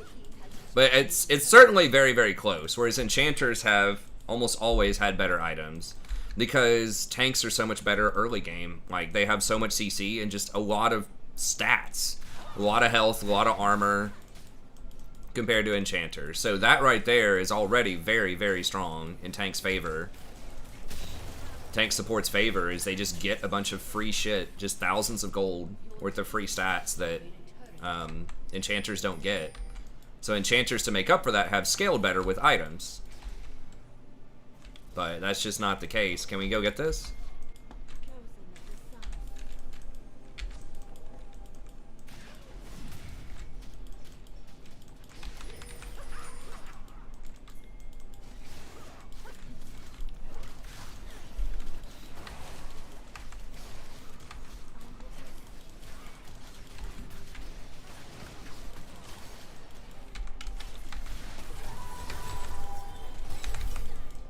Okay, whatever. That's fine.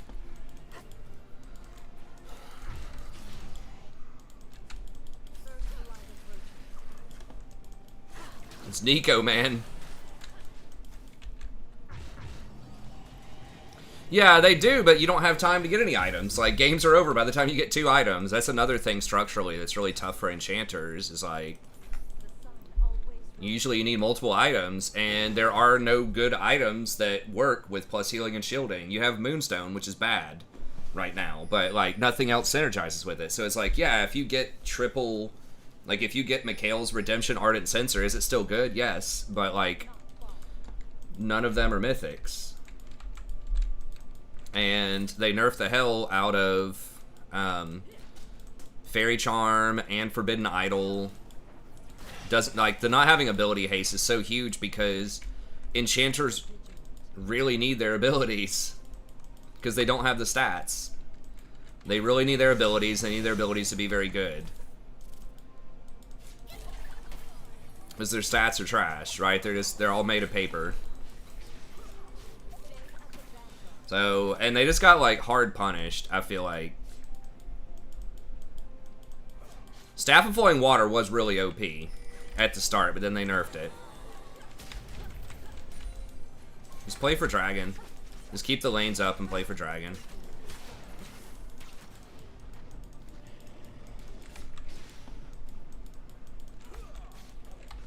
Yeah, it's like, it's alright, I guess, on like Sona or Soraka, but Shurelya's is still like, has a similar win rate.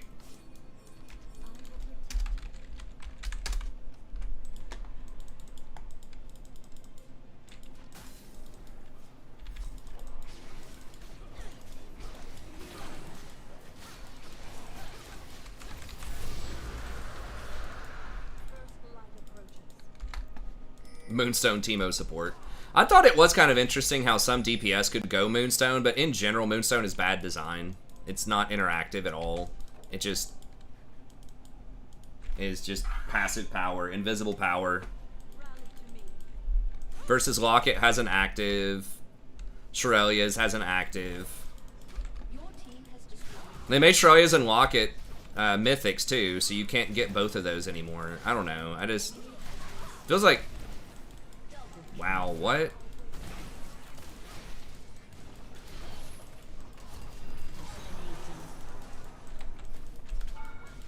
team has destroyed a turret. Build in harmony. Definitely feels like Enchantress got the short end of the stick this season.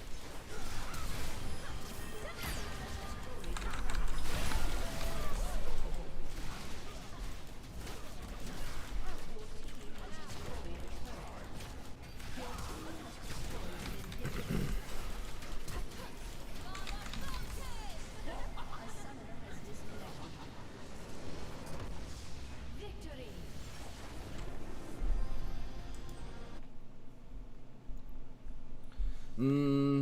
I think it was bad early season. I think that Mandate was very strong, but it was like somewhere in the mid season where they buffed it up. It was like pretty good. I don't think it was, I don't ever remember it being like the best option. I think there was a small window there where they nerfed Mandate. They had not yet buffed Shurelya's, and that's where it was like pretty good for a few patches. Yeah, it was healing for like 5,000. Like they buffed it 3 or 4 times early on in the season when it was healing for like 5,000. Yeah, it was good.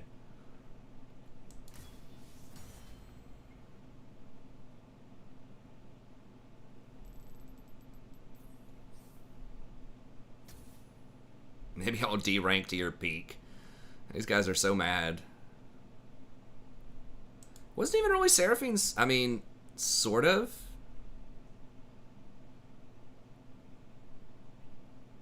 Drop the ego. I don't play this champ, therefore it's okay if I feed. It's like, dude. God, everyone just has to be a hater. So many people are just so delusional. It's okay to, like, make mistakes. It's okay to understand I need to play better. I'm not playing as well as I could. Like, I don't know why that's so hard for people to admit. It is challenging, but it's like, it's liberating. If you can just admit that to yourself. Just be honest with yourself. I think it's just so refreshing. Your mind doesn't... It's just like a huge weight off of your mind. Like, not having to constantly keep up that cognitive dissonance. Right? To try to keep up this fantasy in your head of what you think reality is. When, you know, your brain really knows that's not true. In play, do I think they're role players and star players? Of course. Yeah, for sure. I think role players are very important. People who facilitate stars. It really is. If you've ever had that experience before where you just feel really frustrated, and, you know, I'm sure everyone has, right? Just be honest with yourself and say, did I, like, make mistakes? Could I have improved there? And you feel so much better. I know I'm guilty of it too sometimes, kind of being in denial, occasionally being delusional, but the less you can do that, the better. The happier you'll be, but then also the better you'll improve. And that's the mentality of a lot of high-level people in anything. Right.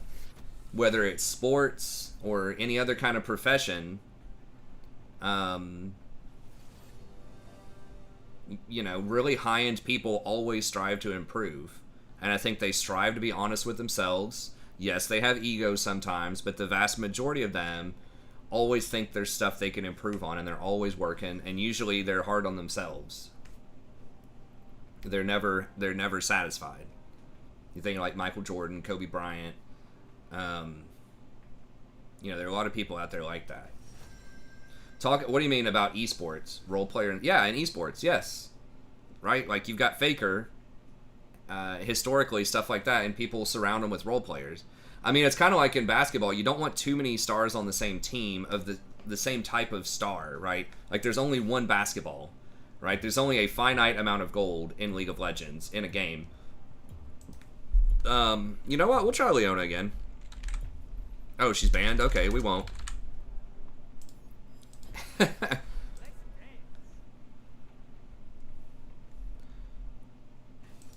Leona felt pretty good. I might start playing her a little bit more. I do have a decent win rate on her, I think, on at least one of the accounts. She always feels strong. It feels like if I lose on Leona, it's because I screw up.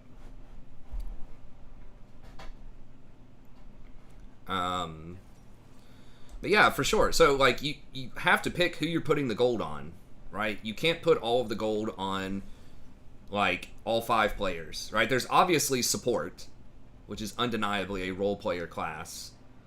But, like, it depends on what you mean by role player, because supports can be extremely important. Like, really, like, engages determine games a lot of times. Like, whoever gets the quality engage, whoever has more vision is going to win. So if you're talking, like, who has the most outsized influence in a game, I think any role can do that, and different players can do that. But if you're talking, like, who are they going to try to funnel all of their gold into to, you know, carry the game, to do a lot of damage, to get a lot of items, usually it's 1 or 2 people. And most teams have a very specific plan for how they're going to do that. Oh, they're all AD, basically.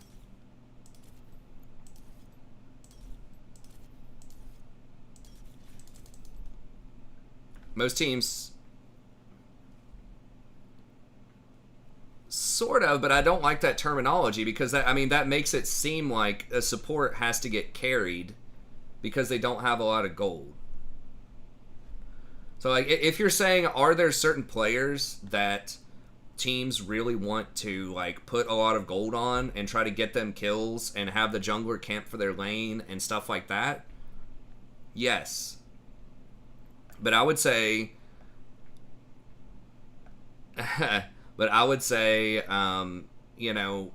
everybody on a team has a role. They have something they're supposed to do in a specific strategy, right?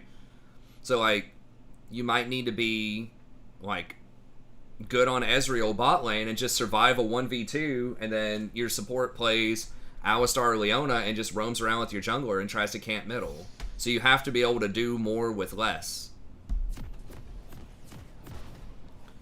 But yeah, I mean, if you're asking me... So if you're saying, do some players have to get carried because they're not as good as other players on their team? Yes, I think that is the case. I don't think teams like that. It's just a reality of team sports, though. I mean, someone's going to be better than other people. So there's that, but I don't know. I'm not quite sure what the question is like trying to get at. But yes, there are certain players that are better. There are certain players who play certain champs that are really good in a meta or in a certain matchup, and they do plan on those players getting more gold than other people. That's what the game plan is. And if someone is in a bad matchup, or they're just inexperienced or whatever, yes, they're not going to play around that person probably. Right? Like, if you're... I don't know, you think your weakest link is your AD carry, no, you're not going to play around that. You're going to play around either your mid lane or your top lane. Having too many stars is bad to a team like Team Liquid with Double Lift. I don't remember that being like super bad. Like, Double Lift, they won a hell of a lot of games when they had some stars on their team. But yeah, if you're saying, are there like... Can there be too many egos on a team? Yes.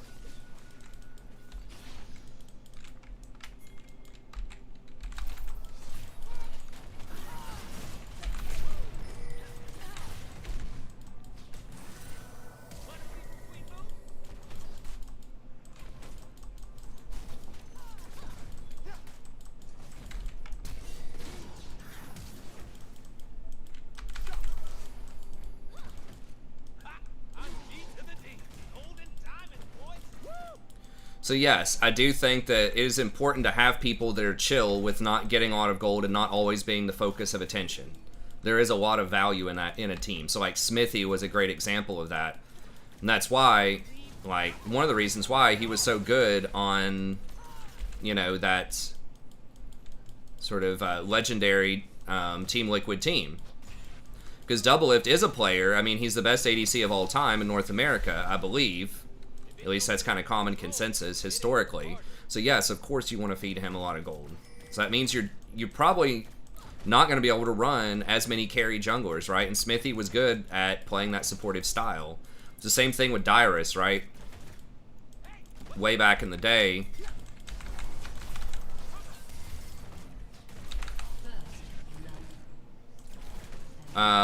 You know, they always wanted to play around Reggie in the mid lane.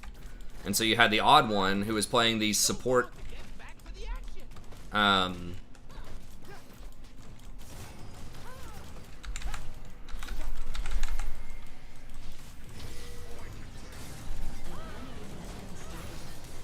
Nice.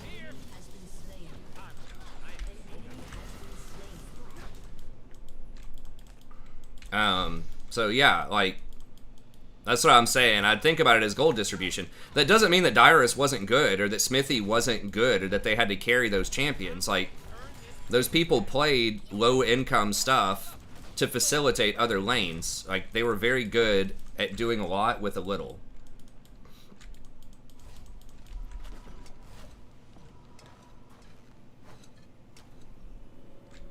It can work that way, like, in the NBA, too, right? Like... Sometimes you can have superstars, but it's really, there's only one ball. So, That's why when people do some of these, like, all-time teams or whatever, people will put just, like, all of these hardcore scorers on their team. Like, the best team of all time. Give me Dennis Rodman any freaking day. I would take Dennis Rodman over, like, any other power forward if you're going to be playing people like Michael Jordan and LeBron James on the same team. I don't want someone like Karl Malone on that team, right? I want Rodman, because he does so much with so little, right? Like, he doesn't need to score the ball a lot. He does all the dirty work.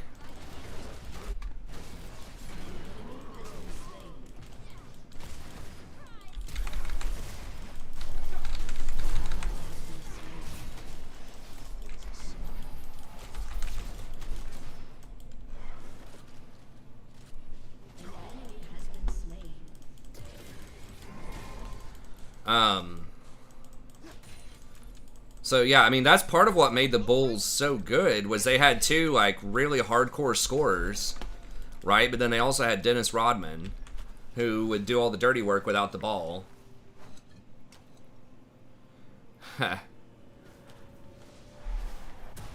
I mean, X-Smithy, I think, was very similar to that, right? Like, he would do all the dirty work without the ball, right? Like, he had really good shot calling. He was just very good at managing the jungle. Dyrus was very good at surviving 1v2s in the top lane. They've put people like that around Faker, too. I don't remember all their names, but just people who would play these, like, low-income junglers.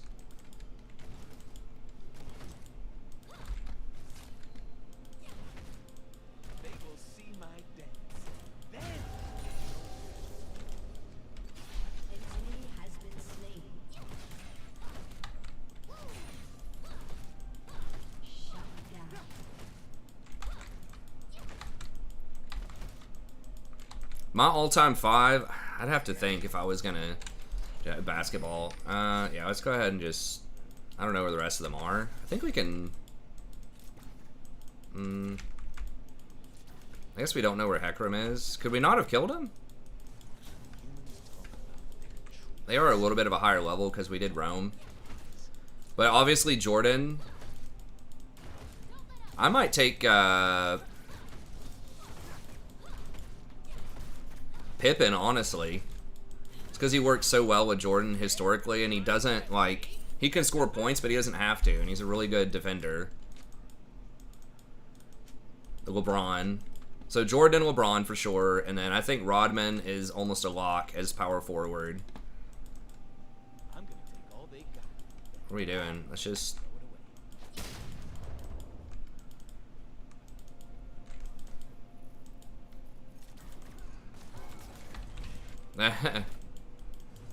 Did the last 4 years.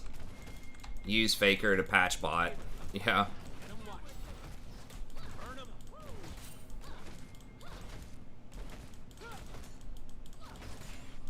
I might take Shaq as the center, honestly. Like, in shape, healthy Shaq.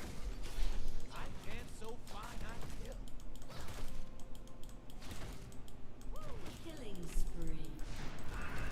Double kill.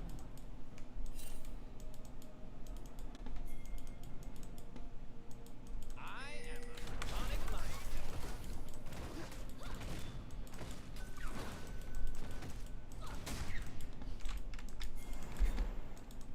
He gonna run? He probably is gonna run.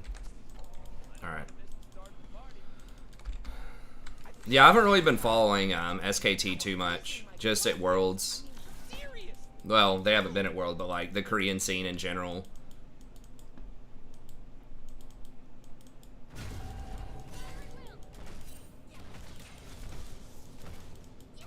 Steve Nash, Jordan, LeBron, Rodman, Wilt. That's pretty good. I don't know. I'd probably go with more D than Nash. Nash was a good ball distributor, but I'd probably still rather have a lockdown defender.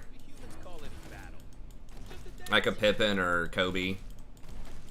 Kobe would want the ball a lot, but I don't know. I think for the betterment of the team, if that was like an Olympic team or something,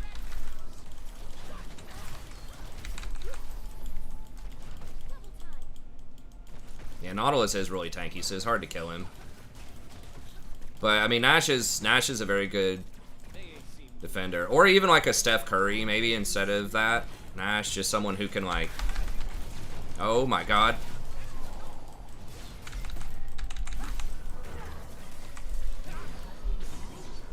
The void's reaching. An ally has been slain.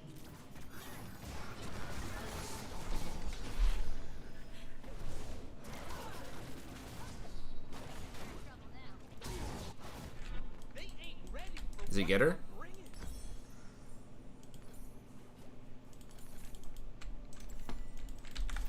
Steve Nash did shoot well, and he did pass really well, though. Pink wards, when were they not pink anymore? When are they red? Season What is this? 7, maybe? Yeah, I think there's a lot of different stuff that can work. I mean, some of it's just chemistry, like how much players trust each other and like each other, and... I do not wish I just think that a big fallacy that a lot of... They'll just pick, like, best scorers and things like that. Whereas I think that you really only want like 2.5 like scorers. Most great teams usually only have 2.5 scorers. Like 2 people that usually do pretty well, and then like 1 person that's like, you know, can sometimes pick it up, give you 15 to 20 if they need to, but then they do other stuff. Defense, shoot some threes when they need to. That's why the Bulls had that, like the double threat with the Scotty and Jordan. Guess let's go with that. humans think But then you had Rodman doing the dirty work, and just everyone else, like Kukoc and these other people, chip in like 10 points. But the Lakers, that was probably my favorite team of all time, was that first three-peat Lakers. I don't know, like Jordan's teams are good too, but Kobe and Shaq were just so hardcore dominant. They scored so many points. I think they underestimate my shot. And just having like Derek Fishers and Rick Foxes and just people that'll play like pretty decent defense and give you some okay points.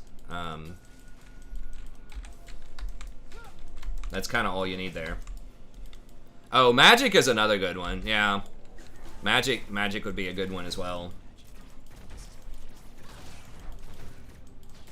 Good distributor, can obviously score too. Magic, I don't know. Maybe I'd play Magic over Scotty then. I didn't watch a lot of Magic play. He was a little before my time. I mean, I was like around, but I wasn't really paying attention. Yeah, that's true.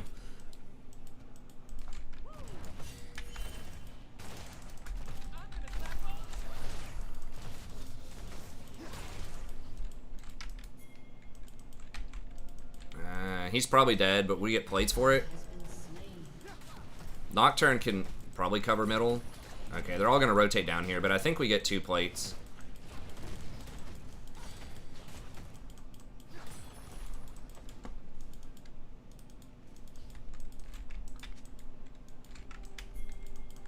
No, never mind.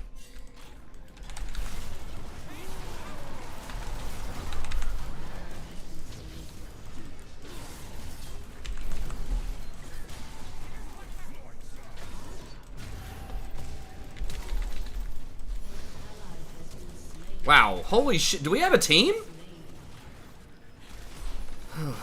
Okay, I thought someone from our team was coming. Like, what did Nocturne do? Executed. Shut down. Did Nocturne just ult just to turn off the lights on bottom? I saw someone else coming out of the bush. I'm like, okay, cool, this is somebody. Nasus or Nocturne or something. Turret plating will soon fall. Hey, what's up, Lewis? I think that's a good point. Yeah, Magic's definitely worth consideration.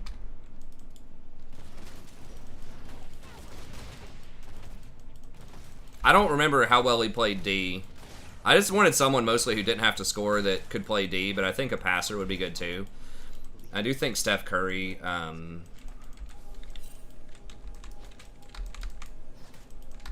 like having like just a really good outside shooter is nice to open up the floor too. But I don't know where you'd put him. I guess if you already have LeBron who can distribute. Then maybe you play Steph. I don't know.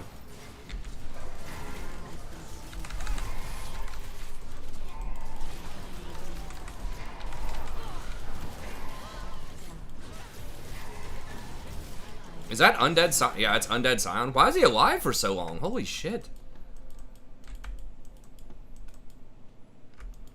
So much health, I guess. I don't...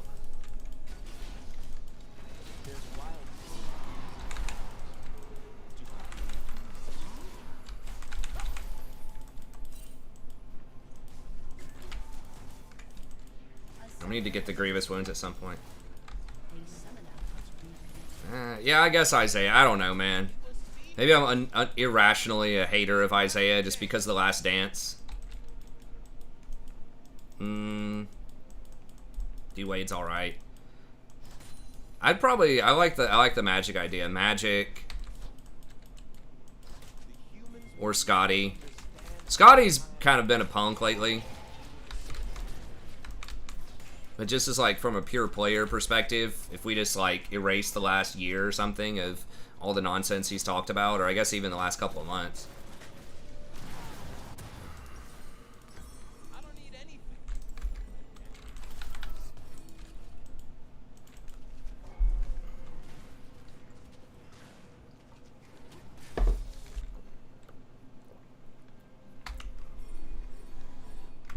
It's all filthy. Yeah, the Inting Scion. Oh, we're gonna kill this, but we gotta get back.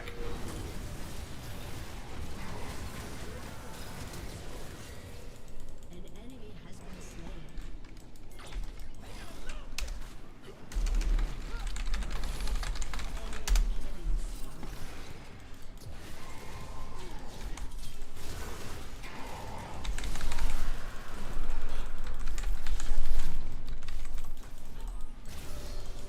This looks like another dangerous situation. Has been destroyed. You have slain an enemy.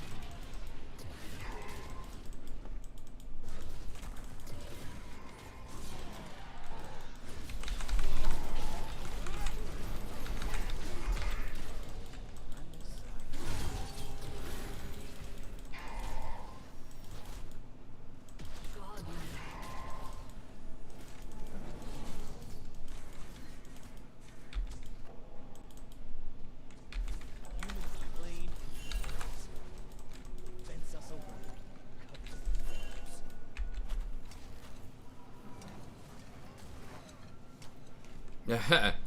Well, I mean, he was at 10% HP. Why?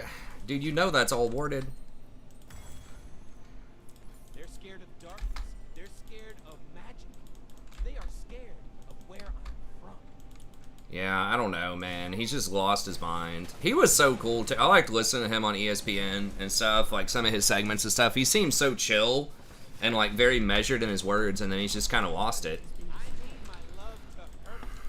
I need the world to be scary. I don't apologize for it. I feel Hey, I think as long as Scion doesn't, like, int us to death.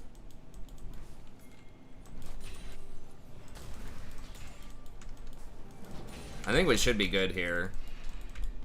God, the game feels so late just because there have been so many deaths and big fights. make them here.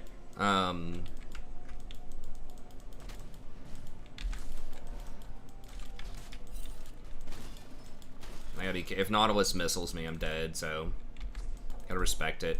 Fun. I need some fun. Now. Who picked it up? Okay, Graves. I'm glad Scion didn't get it. Yeah, the Scion's gonna be... Scion with Hullbreaker is gonna be really annoying. With all his tank stuff. I think we win team fights for sure.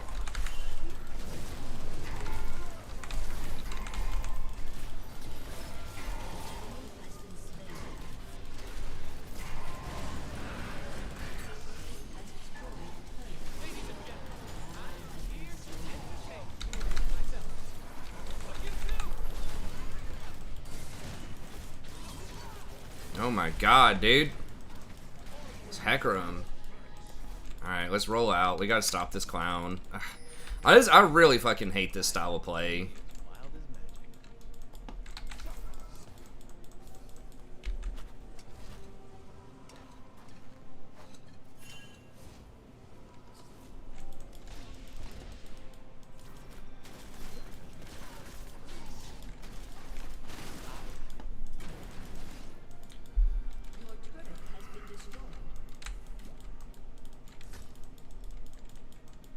It's like turbo split, like guerrilla warfare style of play.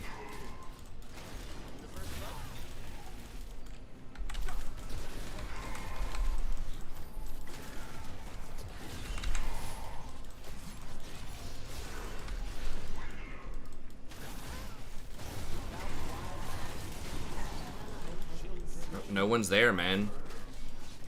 What?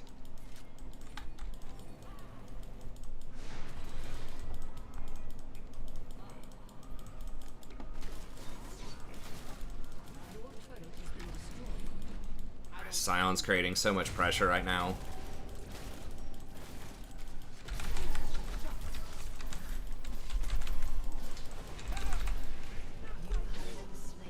We cannot spend 3 people to go chase Scion.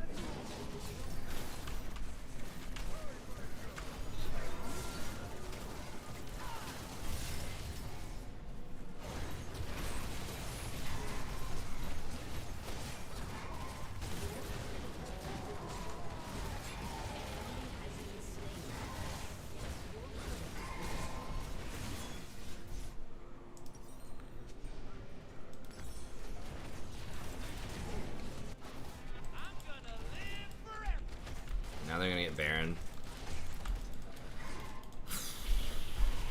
I don't know. Our comp's like okay. It's like we win team fights, but we just don't have that heavy split pusher that can kill the Scion. I don't know. It feels like Nasus should be able to do it.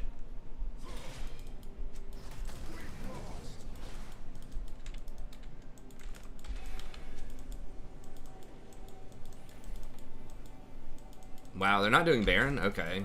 Well, that's good for us, I guess. I mean, can we try to do it?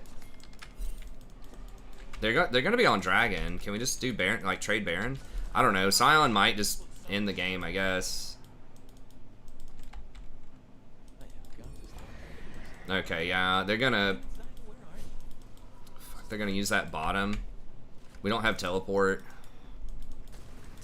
We just have to give him Baron, I guess. Maybe just kill this clown. He.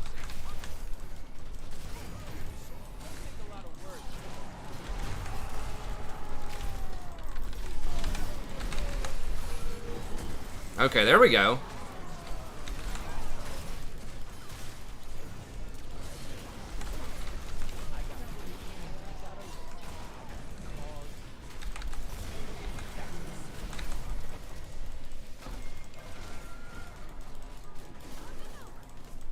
Nice. That was a good jump. Good timing by Triss there.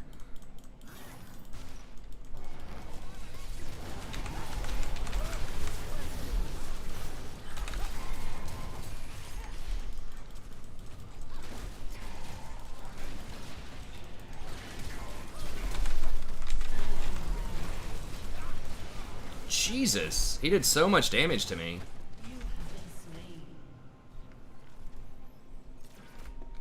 He like auto attacked me once for like 400. I mean, I would get armor, but armor doesn't even help.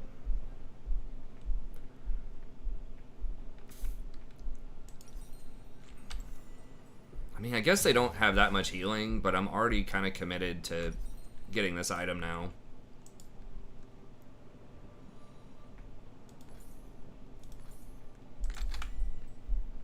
I mean, I guess he does, like, Eclipse does heal for some.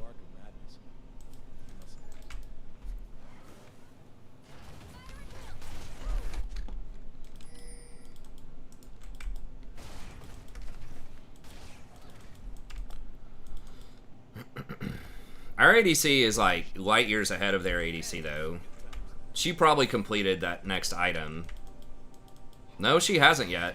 Yeah, she has. Okay.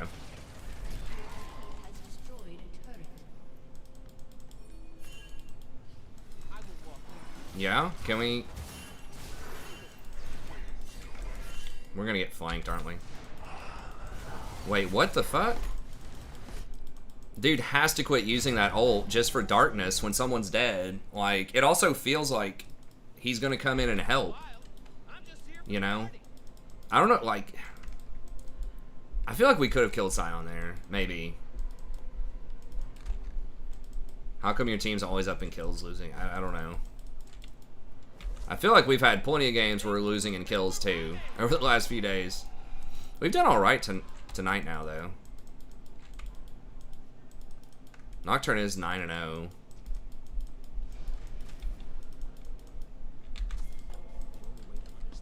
I mean, Scion's just gonna run it down middle. I think we have to deal with Scion before we deal with anybody else.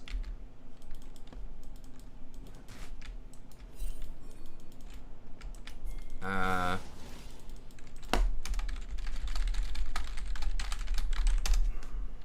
humans, magic is like fire. For us, it is raw. Yeah, we need Trist.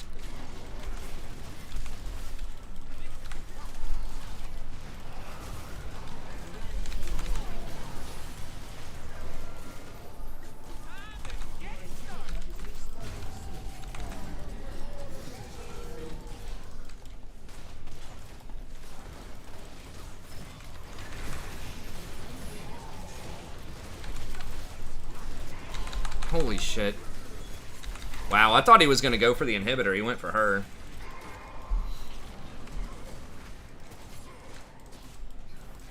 We do have, like, good tools to deal with split pushing, though. With Galio and Nocturne, like, we've got pretty good mobility. I should have been able to keep the Trist alive. I used the W. Yes, he does. Oh, you're talking about that one game? Well, that's because he did a shitload of damage with it. I guess you're referring to that one game. It's because he was like all lethality or some crazy shit. Like AD Scion with armor pin, and he like ulted the turret. Alright. Now. Guess we gotta give that.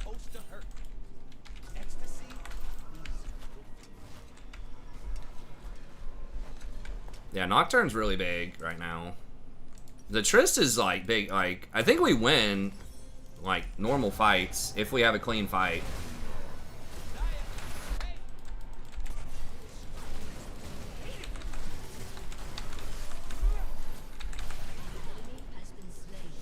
Oh shit, I thought we'd already killed him.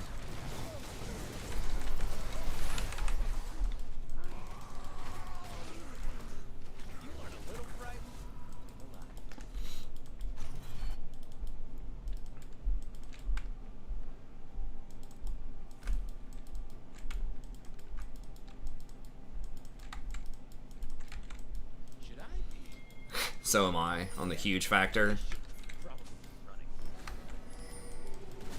Oh, Jesus.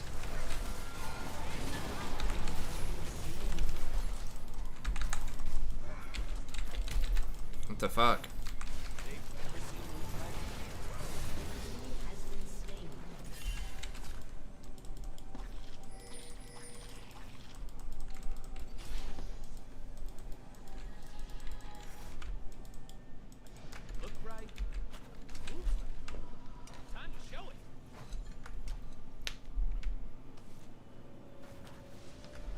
Maybe I need to get Ardent next.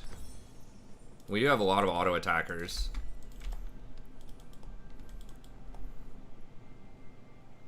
Nocturne plus Galio is pretty gross team comp too. Nocturne goes in and then Galio ults on top of that. As long as we don't get split out. God, Gnosis just has like no CS though.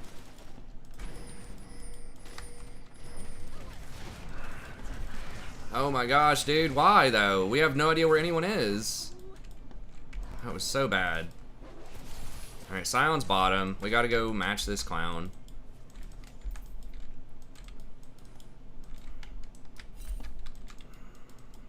They think they can catch me. A little risky.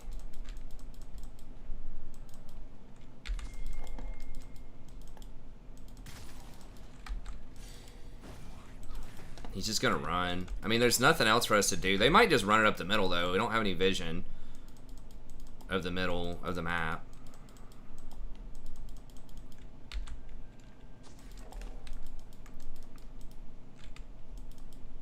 I don't need to understand the plan. I trust my own.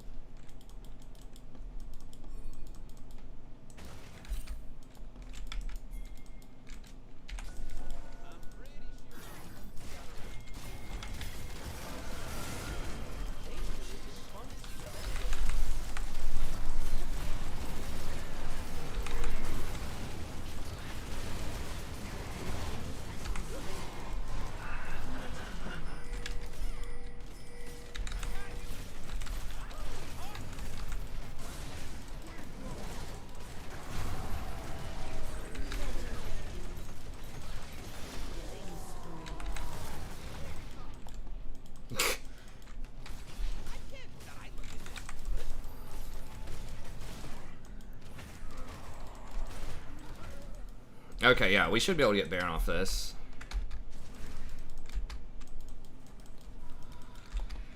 I've been kicked around since I was born. It's alright.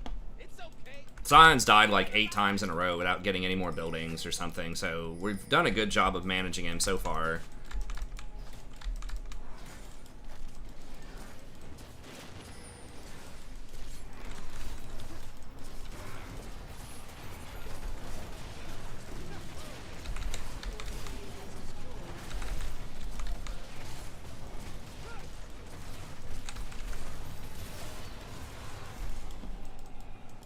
We don't have Galio.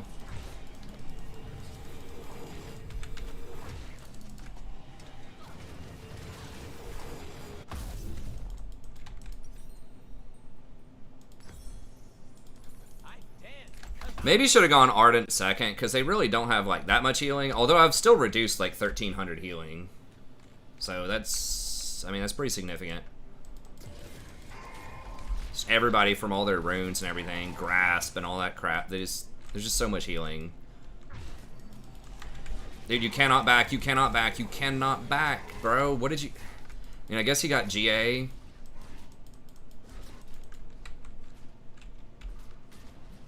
Name one genius that ain't crazy.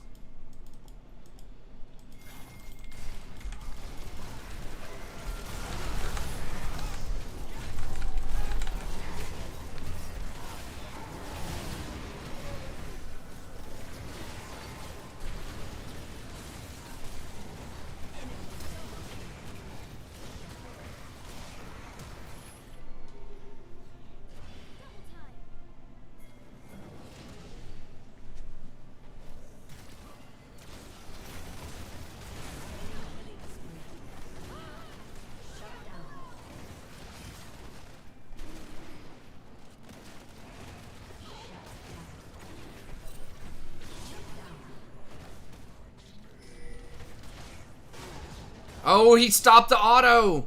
He's got a GA, I guess, but... he stopped autoing Hecarim and started autoing Scion. Why stop being sad and be all If he just auto-attacked max range whatever was closest to him, I think he would have won that.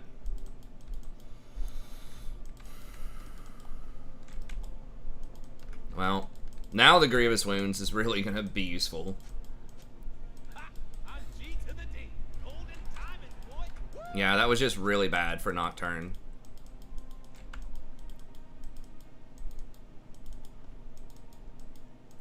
Yeah, Cleaver would be good here. Don't leave nothing. Bring it all.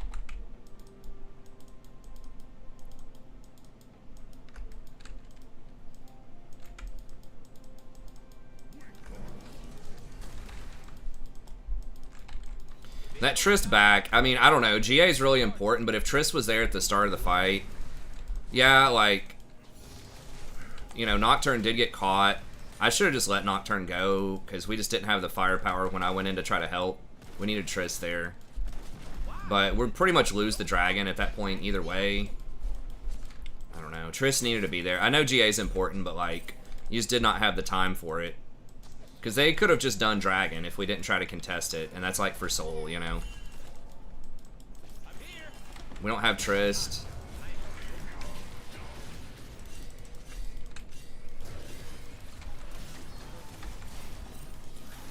Fucking hell.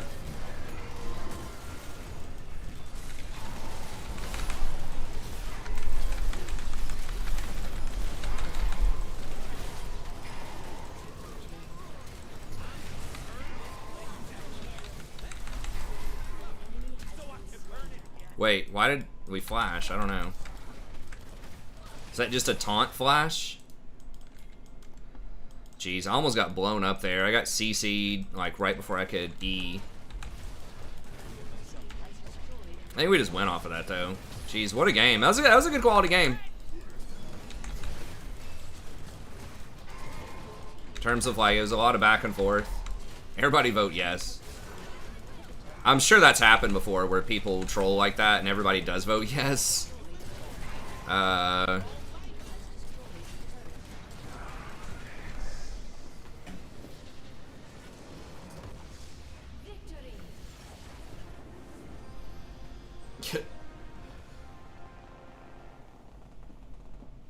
back in the day in like StarCraft and just normals, when I would just spam like big game hunters, I would quit after I'd pretty much won, just to give other people the win.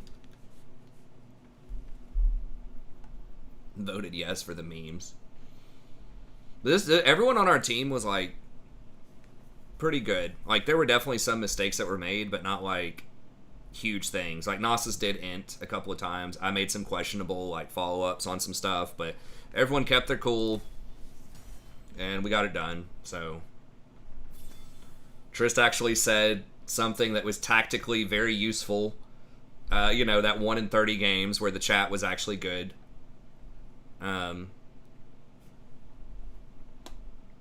Right, like, hey, get Black Cleaver.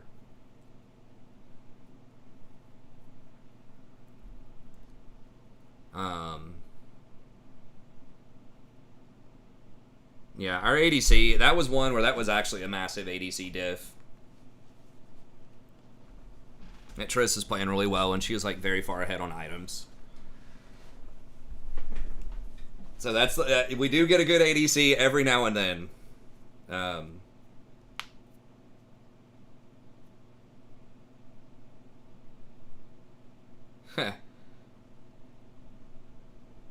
I think I've seen some. I think I may have done that like once, way back in the day. Oh, you counter? I don't know. I don't think we got the loss for it. I don't remember. Seems generous and optimistic. That's probably true. Anyways, that's got to be it for tonight. That's a good one to end on. It's like 4 a.m. So I tried to stay later, because I know I got a late start, and hopefully we can get back in here on tomorrow, and I'll see if I can get the ADC tier list. I know it's like a week late, but like this patch is going to last 3 weeks anyway, so why not? But thank y'all very much for tuning in. We did have some good games. I got to play a little bit of variety. I got a Leona game, I think. I know I got one Leona game. I'm trying to think if I got anything else that was not Rakan, but we might try to play some more Leona. I still think Rakan's like good, but I think Leona, if you know, we want to throw a little diversity in there, Leona might be a good one to try to learn. Is really good with like those kill lanes. But anyways, thank y'all very much. We'll be back tomorrow, and I'll see you next time.